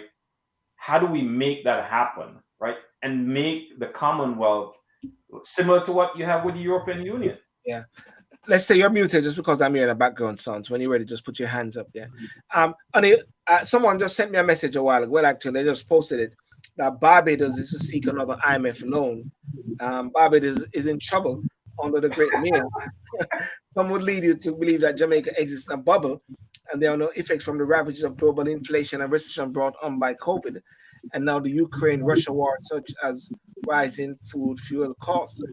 I think that one need to really explore, and the government of Jamaica need to come clean with its people. Because Anil, a lot of the persons who are making the sounds for republic status, I'm going to say this, and it might trigger some, are persons. Are persons who are not really in a position to help people economically, financially. You know what I'm trying to say? It is more of a ideological, I don't know. There's a thinking process of, I don't know. You can finish it off for me. I just throw that one out there. No, I believe, right? You're right. There's always a segment, whether it's, you call it the intellectual or the whatever term you want to, the elites, right? That push a certain narrative, right? To say, we think we should do X. And in this case, we should move away from the monarchy. But as we discussed, no one has articulated that to people to say what that means. And I haven't followed Barbados closely, but when Barbados moved, what has the impact? Someone just mentioned they're trying to get an IMF loan, right? Again, it doesn't change the day-to-day operation of the country, right? And to me, there are bigger priorities that the government should focus on, just as you said, with the Russia-Ukraine war that has increased, right, prices of oil, that has increased, food prices, where, you saw what happened in was it Sri Lanka, where the food prices got so it brought down a government. So we have to be a little bit more smarter and, make sure that the people who are talking about these things, you're articulating that to the people, because to your point, there's people who like to talk, and there's people who have this nostalgia, just like back in the day, everybody said you should go, the going back to Africa. We should all go back to Africa, right? They didn't go. They didn't go, did they? Even the dreadlocks. No, they went to Silbert and O'Neill. They went to Miami and Canada and London. Yeah, everybody used to say, "Let's go back to Africa." It's like, good. But, no, let's I must say, whatever you did, make it better, because the sound is much better. The quality. Much better. No, I changed from my phone to my laptop. I was gifted a laptop recently as a wedding gift. Okay. So it's funny when people say, go back to Africa, and they go to some places in Africa, they're like, no, I'll go back on the yard. Well, that's why the song is, oh, I go back on the Lester, I think you can respond to JJ there. You send me something to the Lester. UIC. Who's the IC? Oh, the PM is the Privy Council of Jamaica. I don't know what that means. Okay. Good. Yeah. That's not a proper statement there. The Prime Minister is a part of the Privy Council now. But he's not. Yeah. Yeah. No, but not in the way people think. He's not a judge there. He's not. Yeah. But what I'm saying, I say, and this is what I keep saying to Nesta, my good friend Nesta Morgan, Information Minister. There's a lot of misinformation floating around, right? When something like this or these things come about, a Twitter post is not enough. is less than I don't do Twitter. I just don't do Twitter. yeah, but it's less than 4% of the population of Jamaica is on Twitter. Yeah. Less than 4%, you know. So a Twitter comment is not suffice. You have to make, because people. I was in that strong debate with a member of the UIC this past week, and he's saying that the JLP and PMP is corrupt, and so I'm saying, what type of corruption has Andrew Holness and his team gone through? That, and if you don't know, I said all I'm asking is a question, but the way people are responding to things. So he brought up some members of parliament who were ministers who are no longer ministers, and I painstakingly go through them one by one. I'm saying, listen, like Mr. Wheatley, he wasn't charged with anything. The Auditor General didn't find anything corrupt that he has done, So how you're going to, but he was fired as a minister. So how, I'm not covering up, I'm just reporting what actually happened, So if an Auditor General said that, look, this man did nothing wrong. There was no money stolen under this by this man, and the Prime Minister said, listen, based on the issues surrounding in the air, we have to let it go. Not saying that he's guilty, but he say, look here, better you cool off, and make calmness regain into the ministry, right? How can you attribute that to corruption? But what I'm saying is that people tend to have a lot of misinformation, and then because it's not corrected in a timely fashion, people hold on to it as the truth. And this is the problem that we're having. And this is one of the reasons why we're not growing. In terms of other people, we're not growing because we don't have the correct information on a lot of things. I think we have a culture in Jamaica, what we call it hearsay, right? Yeah. And oftentimes you hear people make statement of fact as if they were in the room, right? You hear people make statement of fact about something, and one of the things I know, man. Exactly. Yeah. Him thief the money. And you say, yo, who cheat? Hold on. Everybody know that. Everybody know. No, you said that. Yeah, the one we know. No, brother, the one we don't know nothing. It's just this statement of fact, and a lot of times people will make statement. I said, look, I could only observe from outside and look at it from a policy perspective and have an opinion around it, right? But I'm not going to have factual discussion. That's why I always say, whether it's in the US or whether in the UK, you could look at policy and speculate, but we're not sitting at the table when, say, the Prime Minister is making decision or have the information, right? Sometimes we criticize decisions, right? And we're like, yeah, bad decision. But we don't know why that decision was made, because we weren't sitting at the table. Maybe that was the best decision they could make at the time with the information. And normally it is what you have before you at that moment. Exactly. Which we are not privy. That's why sometimes I don't say nothing, because listen, I don't know what the man is saying. But Silver, gentlemen, perfect example. Oh, we are kings. Your wife said we are kings. Okay, sir, kings. Perfect example was when I'm Lord O'Neill. Lord. When you have Alex back on the show, then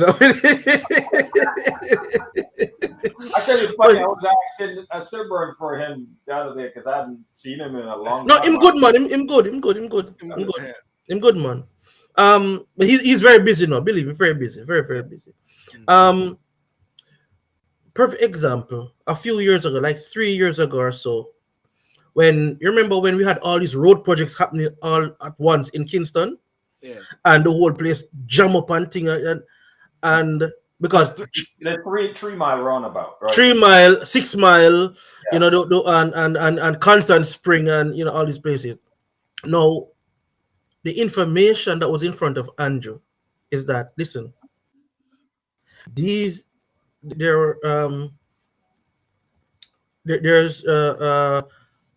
grants for these roads to be built, right? But the timeline for these monies I think we just lost Lester. I think they're saying he's giving out too much information. Yeah. I think the point he was trying to make was that Yes.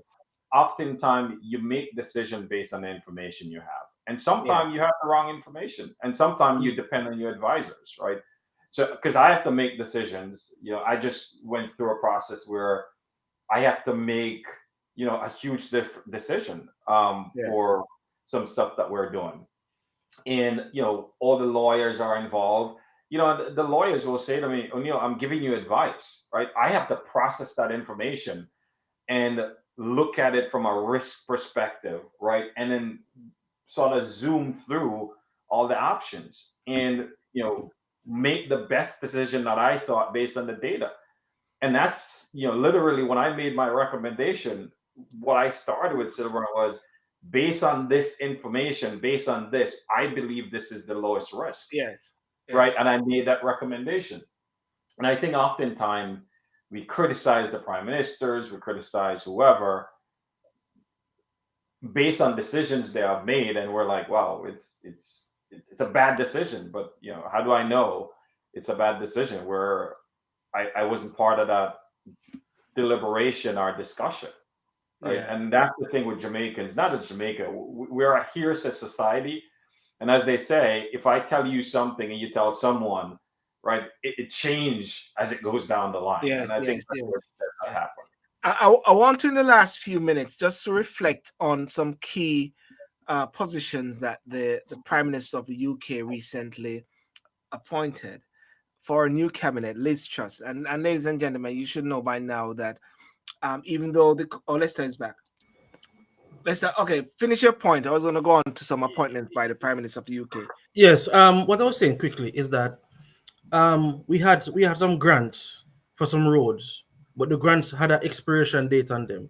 But the grants were given to the previous government, and they didn't come to to term. They didn't start to implement these projects. So we had like maybe about 5 or 6 projects that were the grants were to do a certain thing, certain road projects in a certain time frame, or we would have to give back the money, right? No, we can't afford to be giving back money. So all the projects had to be done simultaneously.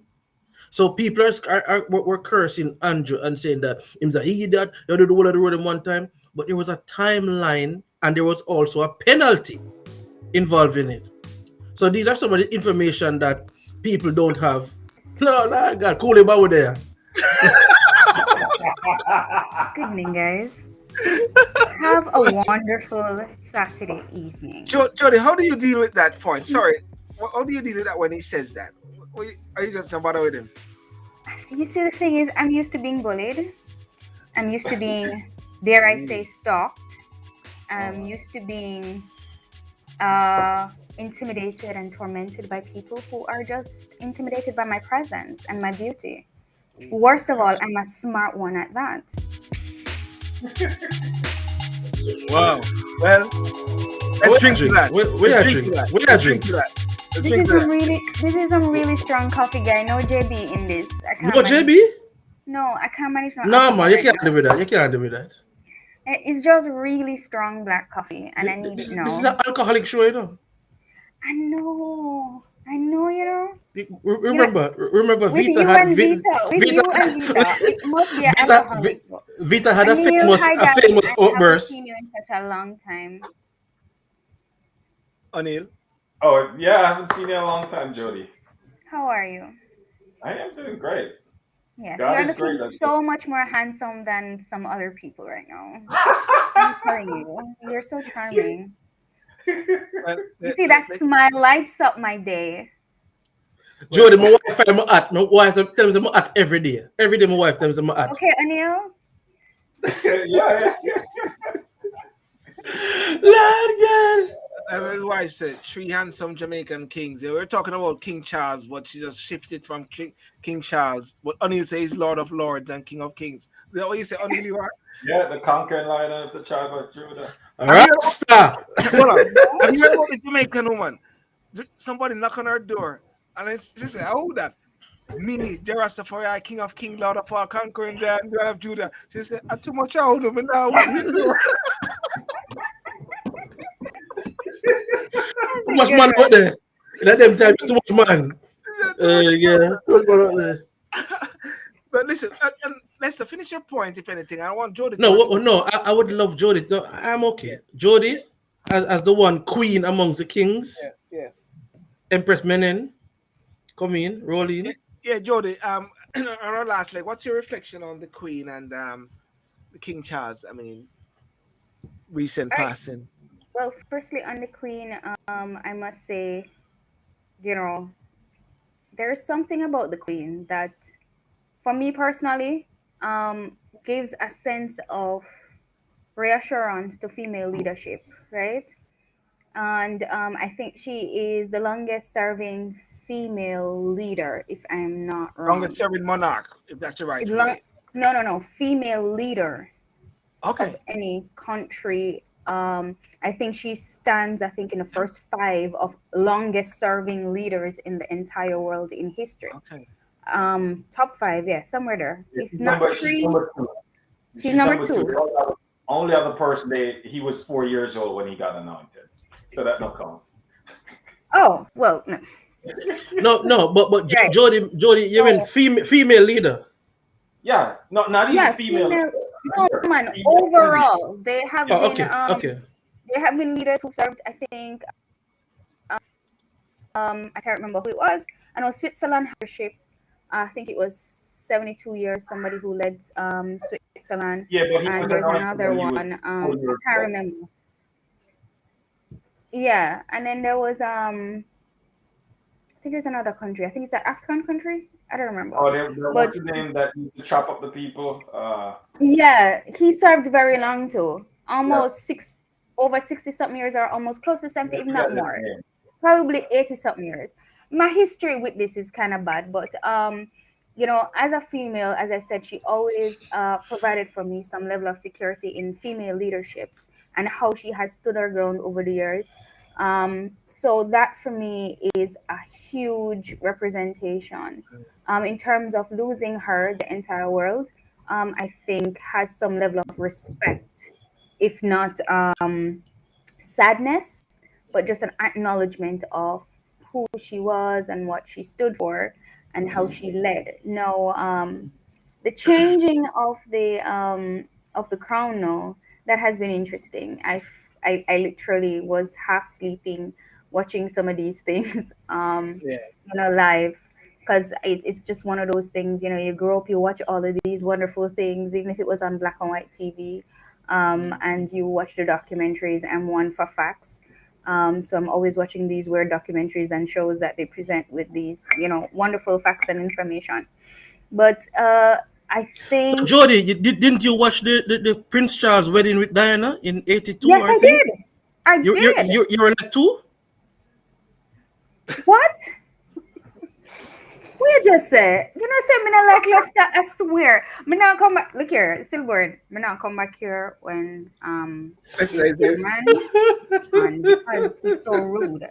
He's a stalker and bully. Yes, he's just so horrible. I'm going to drink the JB tonight. That's why. I know, right? But it's okay. I'll have my coffee. It will keep me alert and keep me on my toes to deal with you.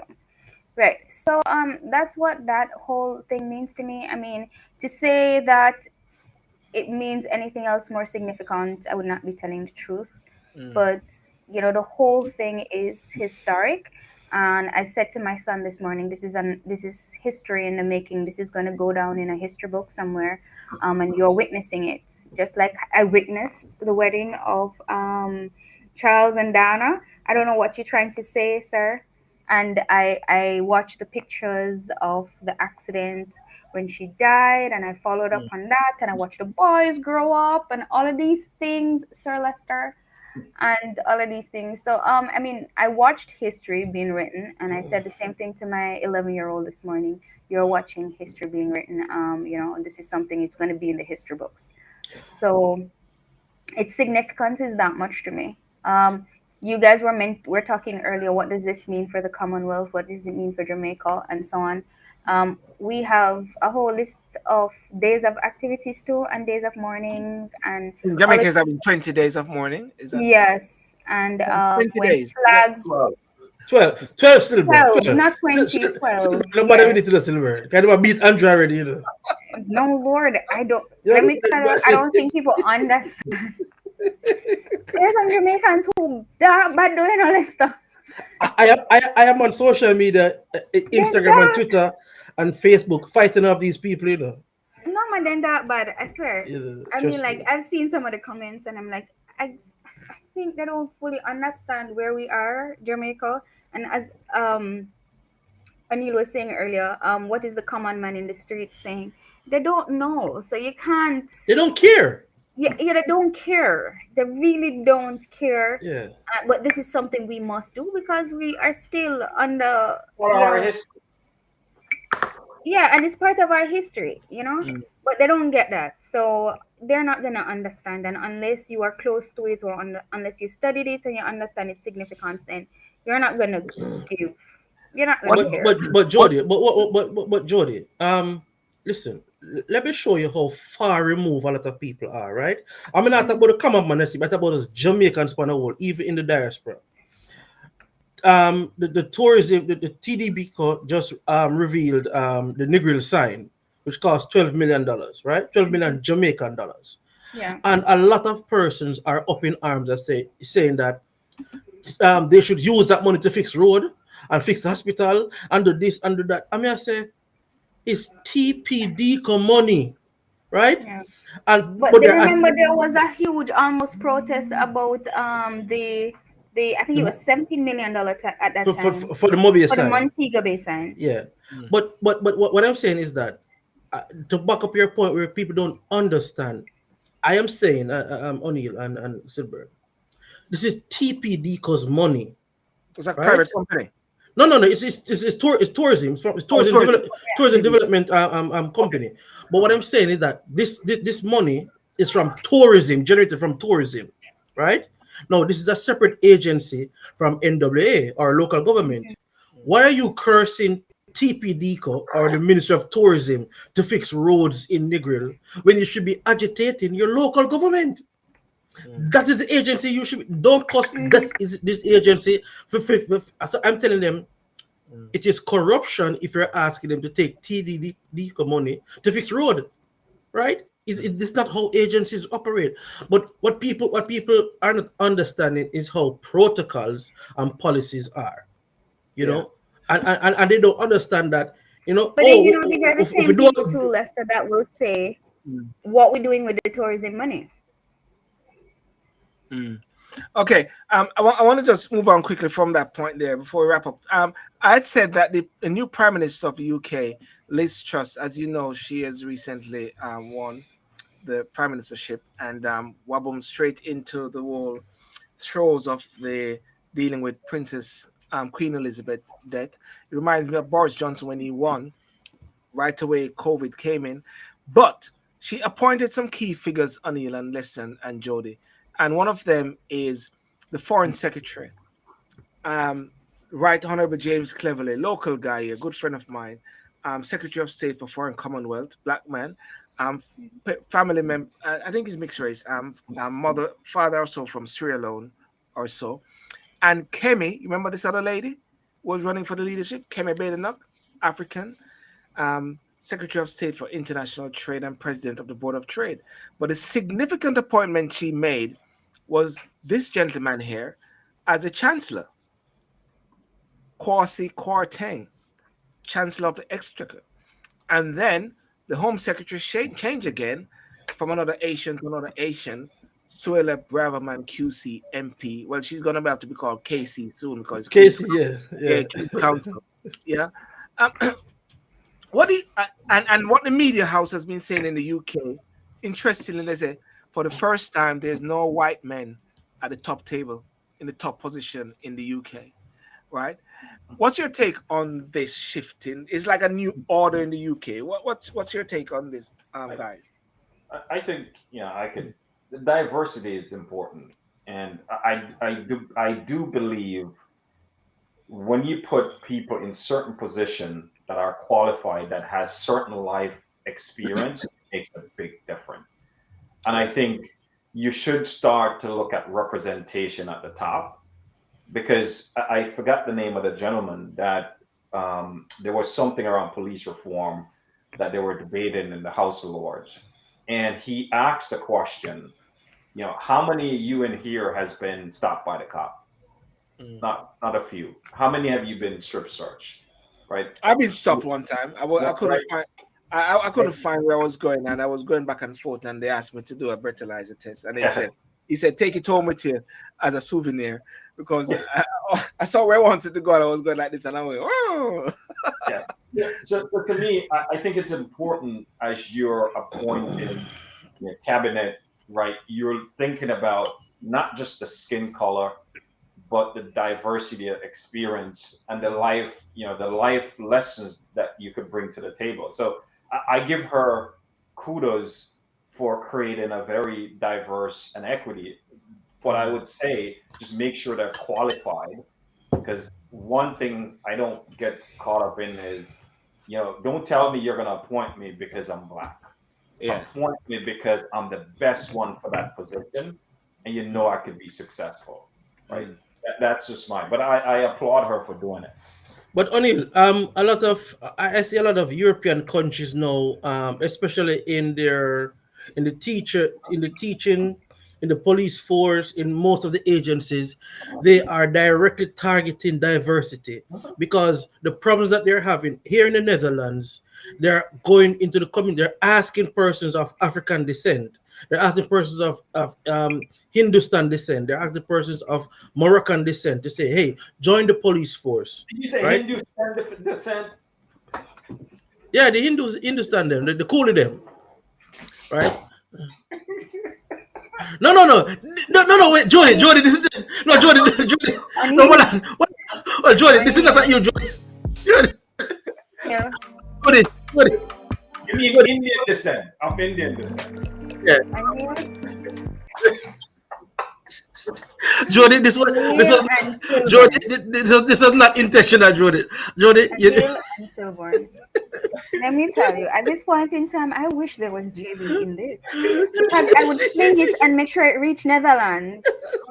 No, I'm not. This was honest, but anyway, I'm sorry. But what is your point? What is your point? Please make your point so we can move on. The sensitivity that I think the top tier of the British Parliament, the ministries, the cabinet will take, the sensitivity is what is important, because these people have experience in representation, right? Experience in life, that even though they are educated, even though they're still viewed upon, coming up into the ranks, they're still viewed at a certain level, or viewed a certain way. And I think they will make great representation going forward to say, hey, let us be a bit more sensitive to this, or let us do this policy this way.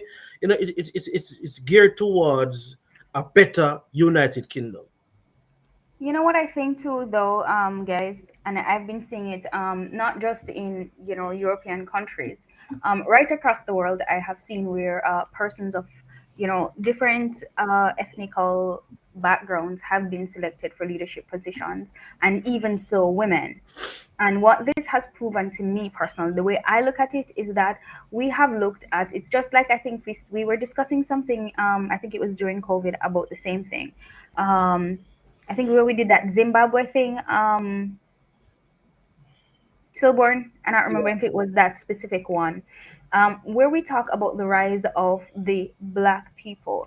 And this is simply because we have, instead of being victims of this whole thing and saying, oh, only certain type of people will be in this position, we've educated ourselves. We've literally strategically put ourselves in places where we can be in these decision-making arenas, where we can be elected, where we can be in leadership positions. And this is the kind of thing I like when, I think it was Michelle Obama saying that, we must put ourselves in a line where, or education, she said something else, I don't remember if it was economics, I don't know, puts us in a position where we can be the decision makers. So we don't have to be sitting back saying, oh, the white man made the decision. No, we have educated ourselves. We put ourselves in the arena where in every country rise above what was said to be the norm, and provided the whole world with what we're talented with, or brain power, our ability to lead. And more than so, I have seen where Caribbean people have gone, and I'm just digging up the Caribbean because we have really determined people who are persistent.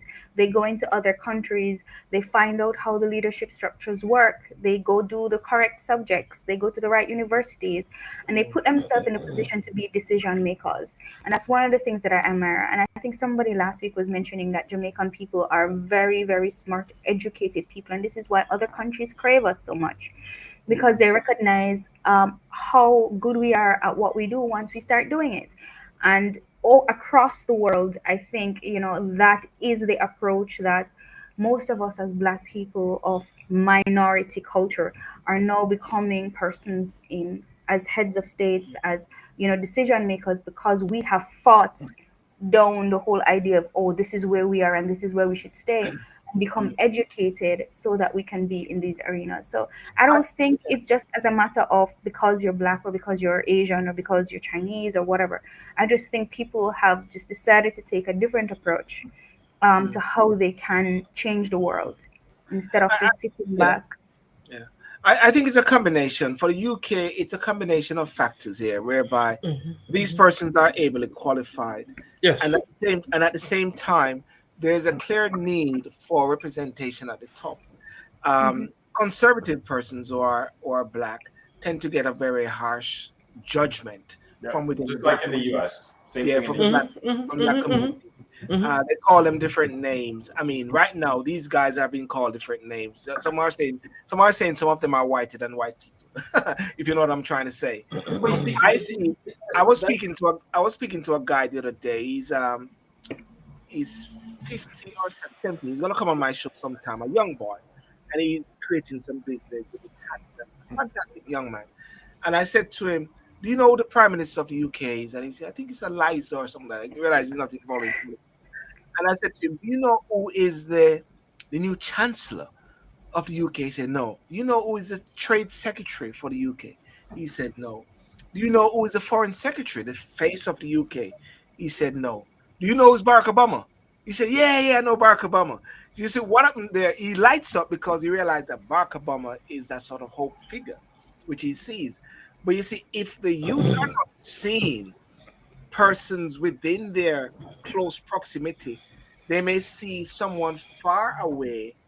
We may see a bit out of reach, but say, yes, we have seen a Black president. But right in the UK, you have the top guy for finance is a Black man, not mixed, Kwasi Kwarteng, African Ghanaian. No, African. African, yeah. Can't be more African than that. Sorry, Onelia. No, and he could be a prime minister candidate at some point in time, right? And I believe he's qualified. But you said something which, somehow we like to tear each other down, right? Yes. Look, if I see a Black woman, a sister, a minority in a position, let's celebrate them, right? We don't have one set of opinions. We have diversity of opinions. It's the same sort of tiff between the UK and the US in terms of people are saying you're hiring Black, British actors. Yes. And I'm like, we are all Black, right? At the end of the day, it doesn't matter whether you're from the UK or Jamaica. We're all Black, right? And I think we need to start move away that if we're not African American or whatever, somehow we're different, right? Yeah. And we need to figure out, if that person from the UK who was, I think, playing Whitney Houston, if she's the best actor or actress to play that position, give it to her. Who cares whether she's from wherever, right?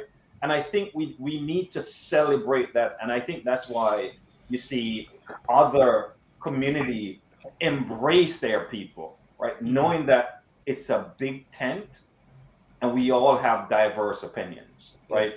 And we have to start treat each other. We can't go back to the old what they call house slave, field slave mentality. Oh yeah, and that is something we resonate a lot. You know, today I was listening to there's a massive demonstration in London about the guy named Chris Cabot who died, who got killed by the police.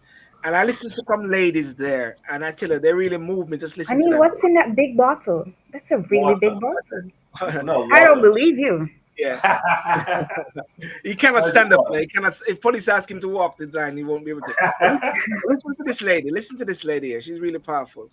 I just like listening to her today.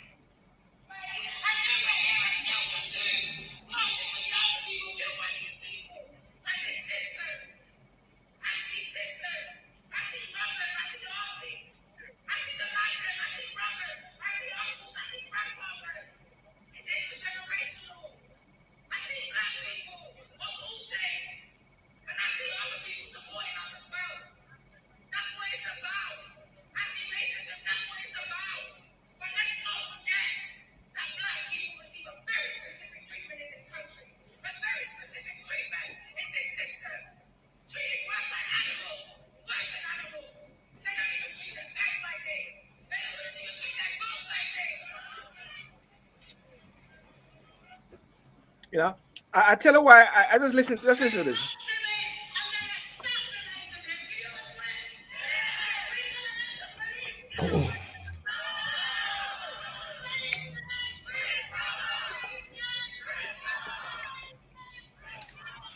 Silburn. I tell her why I say. I tell her why I played that there. I was trying to get it up there. It's because everybody has a felt need and felt issues, and what we saw recently was the killing of a young man by the police. I don't know. Sometimes there can be other issues there. They said they didn't find a gun, but a lot of people, families have been, subjected to racial injustice in this country. And I was even speaking to a policeman today, a black policeman, who was really breaking down some things to me, even the struggle that he's on as well. So it's so important that, as O'Neill said, that all factors work together. You got the persons there in echelons of power where you can have access to, and there and working together somehow. We may not agree with some of the militant stance by some of our compatriots or fellow people, but everybody has something, some passion, some issues. Yes, Lester. Silburn, let me address this, right? Mm. I'm so tired of these people and these interest groups and Black Lives Matter and all these groups coming to speak on these so-called racism or brutality by white people, or when you look at Chicago, O'Neill knows this. When you look at Atlanta, in LA, when you look at New York, you have black young men executing each other. Yeah. These interest groups don't come out and say anything when that happens, right? True. I remember either 2020, in one weekend, we had something like 48 murders between a Friday and a Sunday in South Chicago. Black Lives Matter or no other interest group came out. So are we saying that when the police kill one black man, you need to defund them all? Yeah, it is crazy.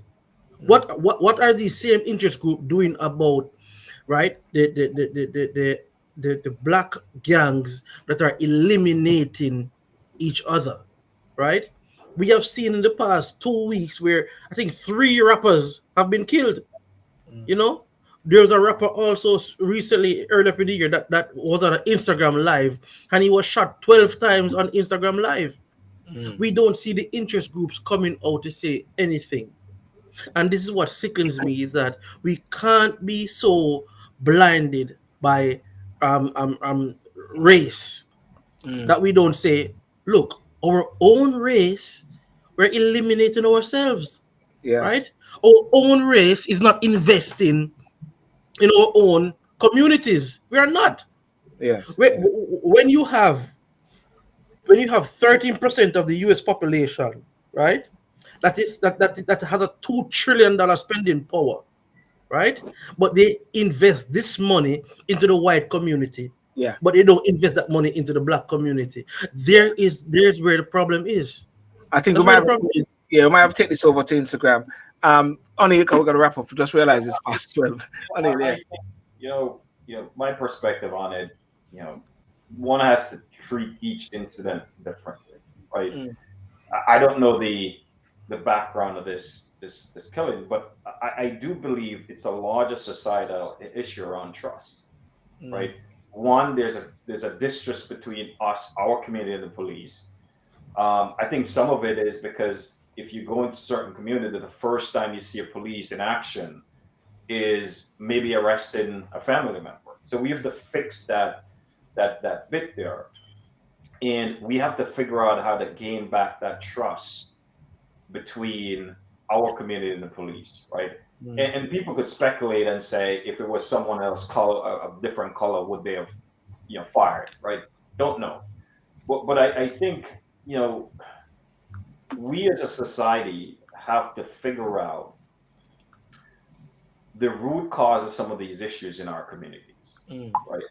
And I don't think we're willing to have honest conversation with ourselves to say, why is it that we have so many homes that don't have fathers in them, right? Why do we have so many homes that don't have an ecosystem that get put around them, right? I'm dealing with a situation with a family member with the police right now, right? And a lot of it is because as the lack of, sort of the engagement of some of our people in the community, right? So we have to figure, Lester, is these groups are these groups. I think what each of us have to ask ourselves, what can we do differently, right? When I go to New York City, half of my class when I went to college are cops. My dad was a cop, right? So I look at it from both sides of it. And we just have to be honest with ourselves and stop making these moments viral moments for 1 week and then move on from the conversation, right?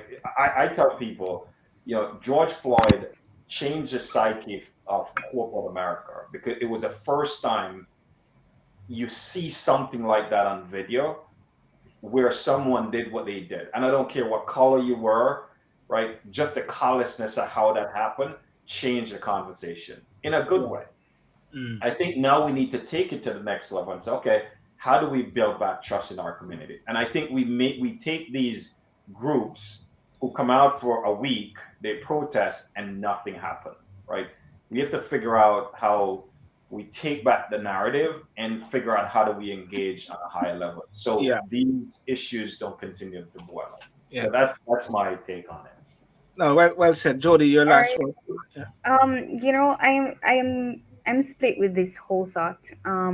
Some points I agree with Anil. It's a societal issue that needs to be addressed. I think that day when that young guy, that shooter, went into that school and killed all those kids, I cried because this wasn't a black community. This wasn't a black man doing this. There were police on site. There were security guards on site. And somebody said to me, if it were a black man, he would have been dead. No. First of all, I've never in history, Anil, you can correct me if I'm wrong, in the US, seen where we have mass shootings being done by a black individual, where so many persons were shot dead. I don't know, Anil, you'd have to probably help me with that history. We had the one with Malvo. Boy Marvo. Malvo, yes, right. I think you went to York Castle. Yeah, and I think. Are you saying York Castle produces these type of people? No, I'm not saying that. What I'm trying. Okay. Who's the one who said York Castle? I'm just asking. Virgin, I never said. I was just saying that I can't remember in history where one of these shooters of these mass murders was a black man. That's all I said. That was Silbert. Silbert said that. I said it. I never targeted Saint. No, I said it, Jordan.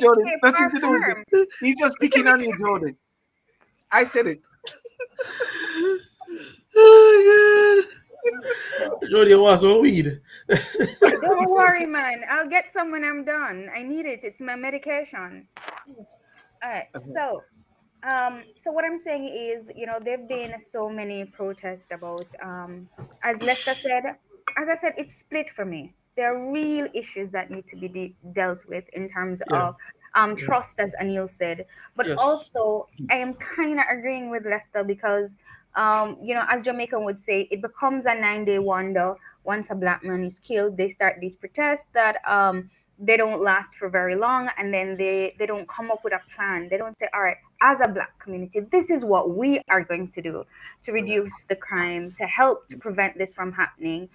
This is what our suggestion is going to be. We're going to talk to these people in leadership. We're going to do this, we're going to do that. There's no follow-up, you understand?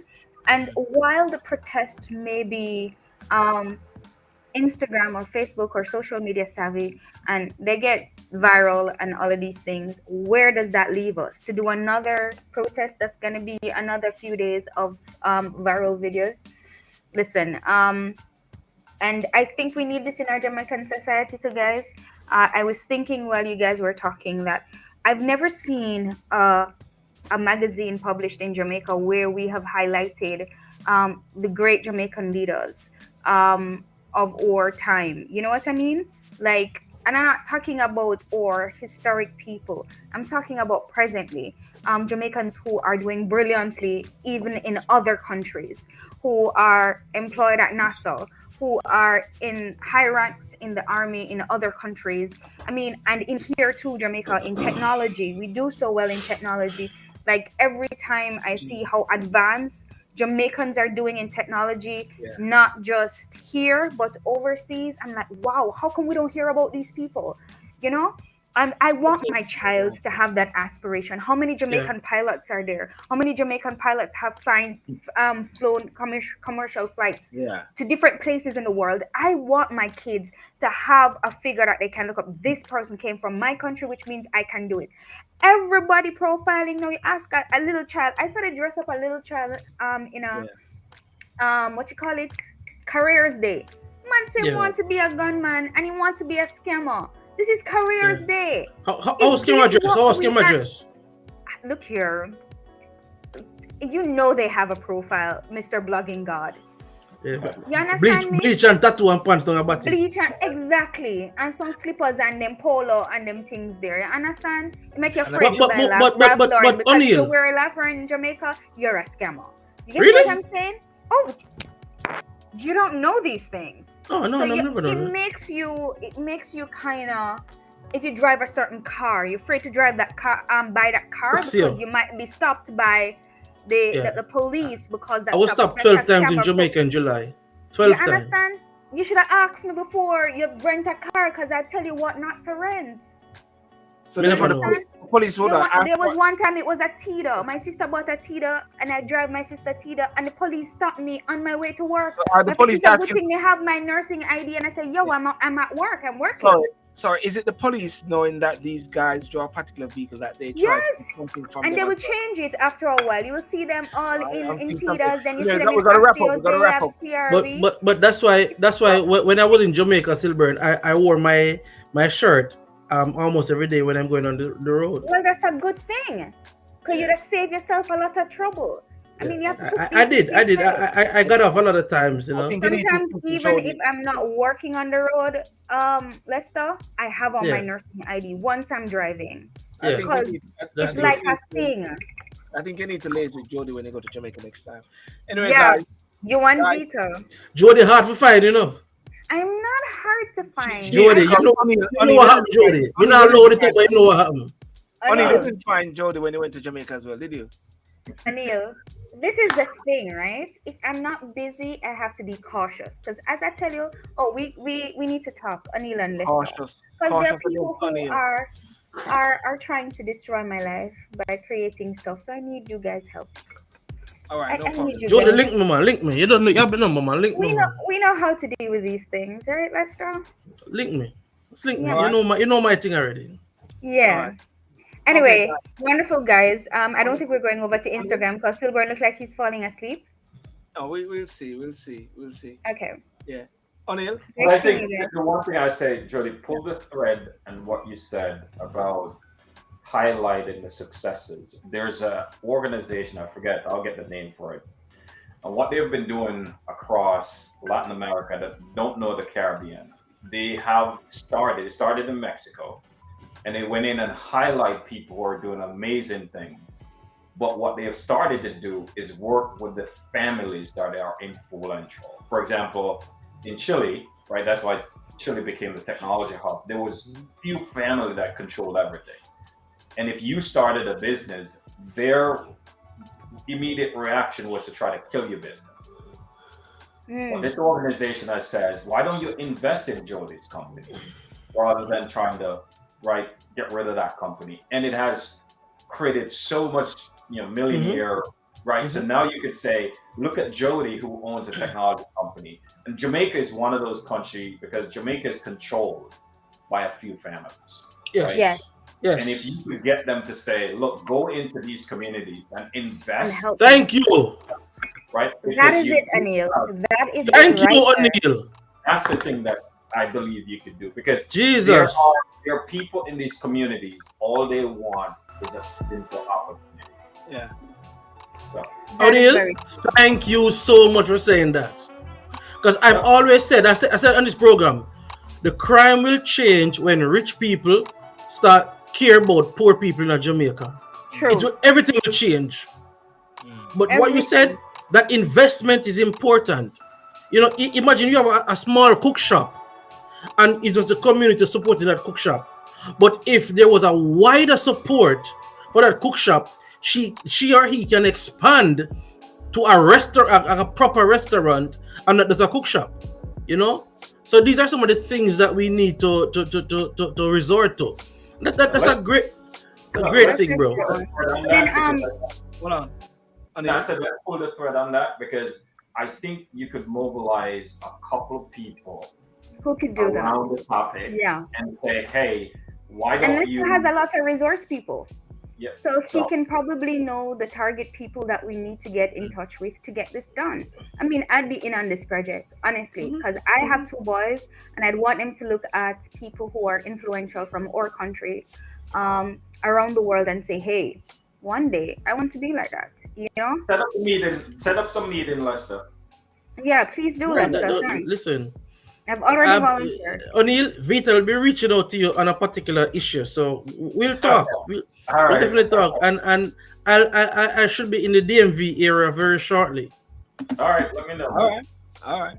Okay. All right. Here. Cool. All right, guys. Well, listen. Jody, we're talking to Jody. Yes. All right. Have a good All night. right. Good night. Guys. See you guys. Anil. See you later. Jody. See you later. Blogging God. Oh. The man who is the third king. A third king or king of kings. But ladies and gentlemen, thank you so much for joining tonight. And we wrap up. I think you guys want to go on Instagram for the after session. Maybe do that as well. Maybe take a break. Have a good night. Thank you for joining on Talk and Sip. See you next week, same time. Peace out.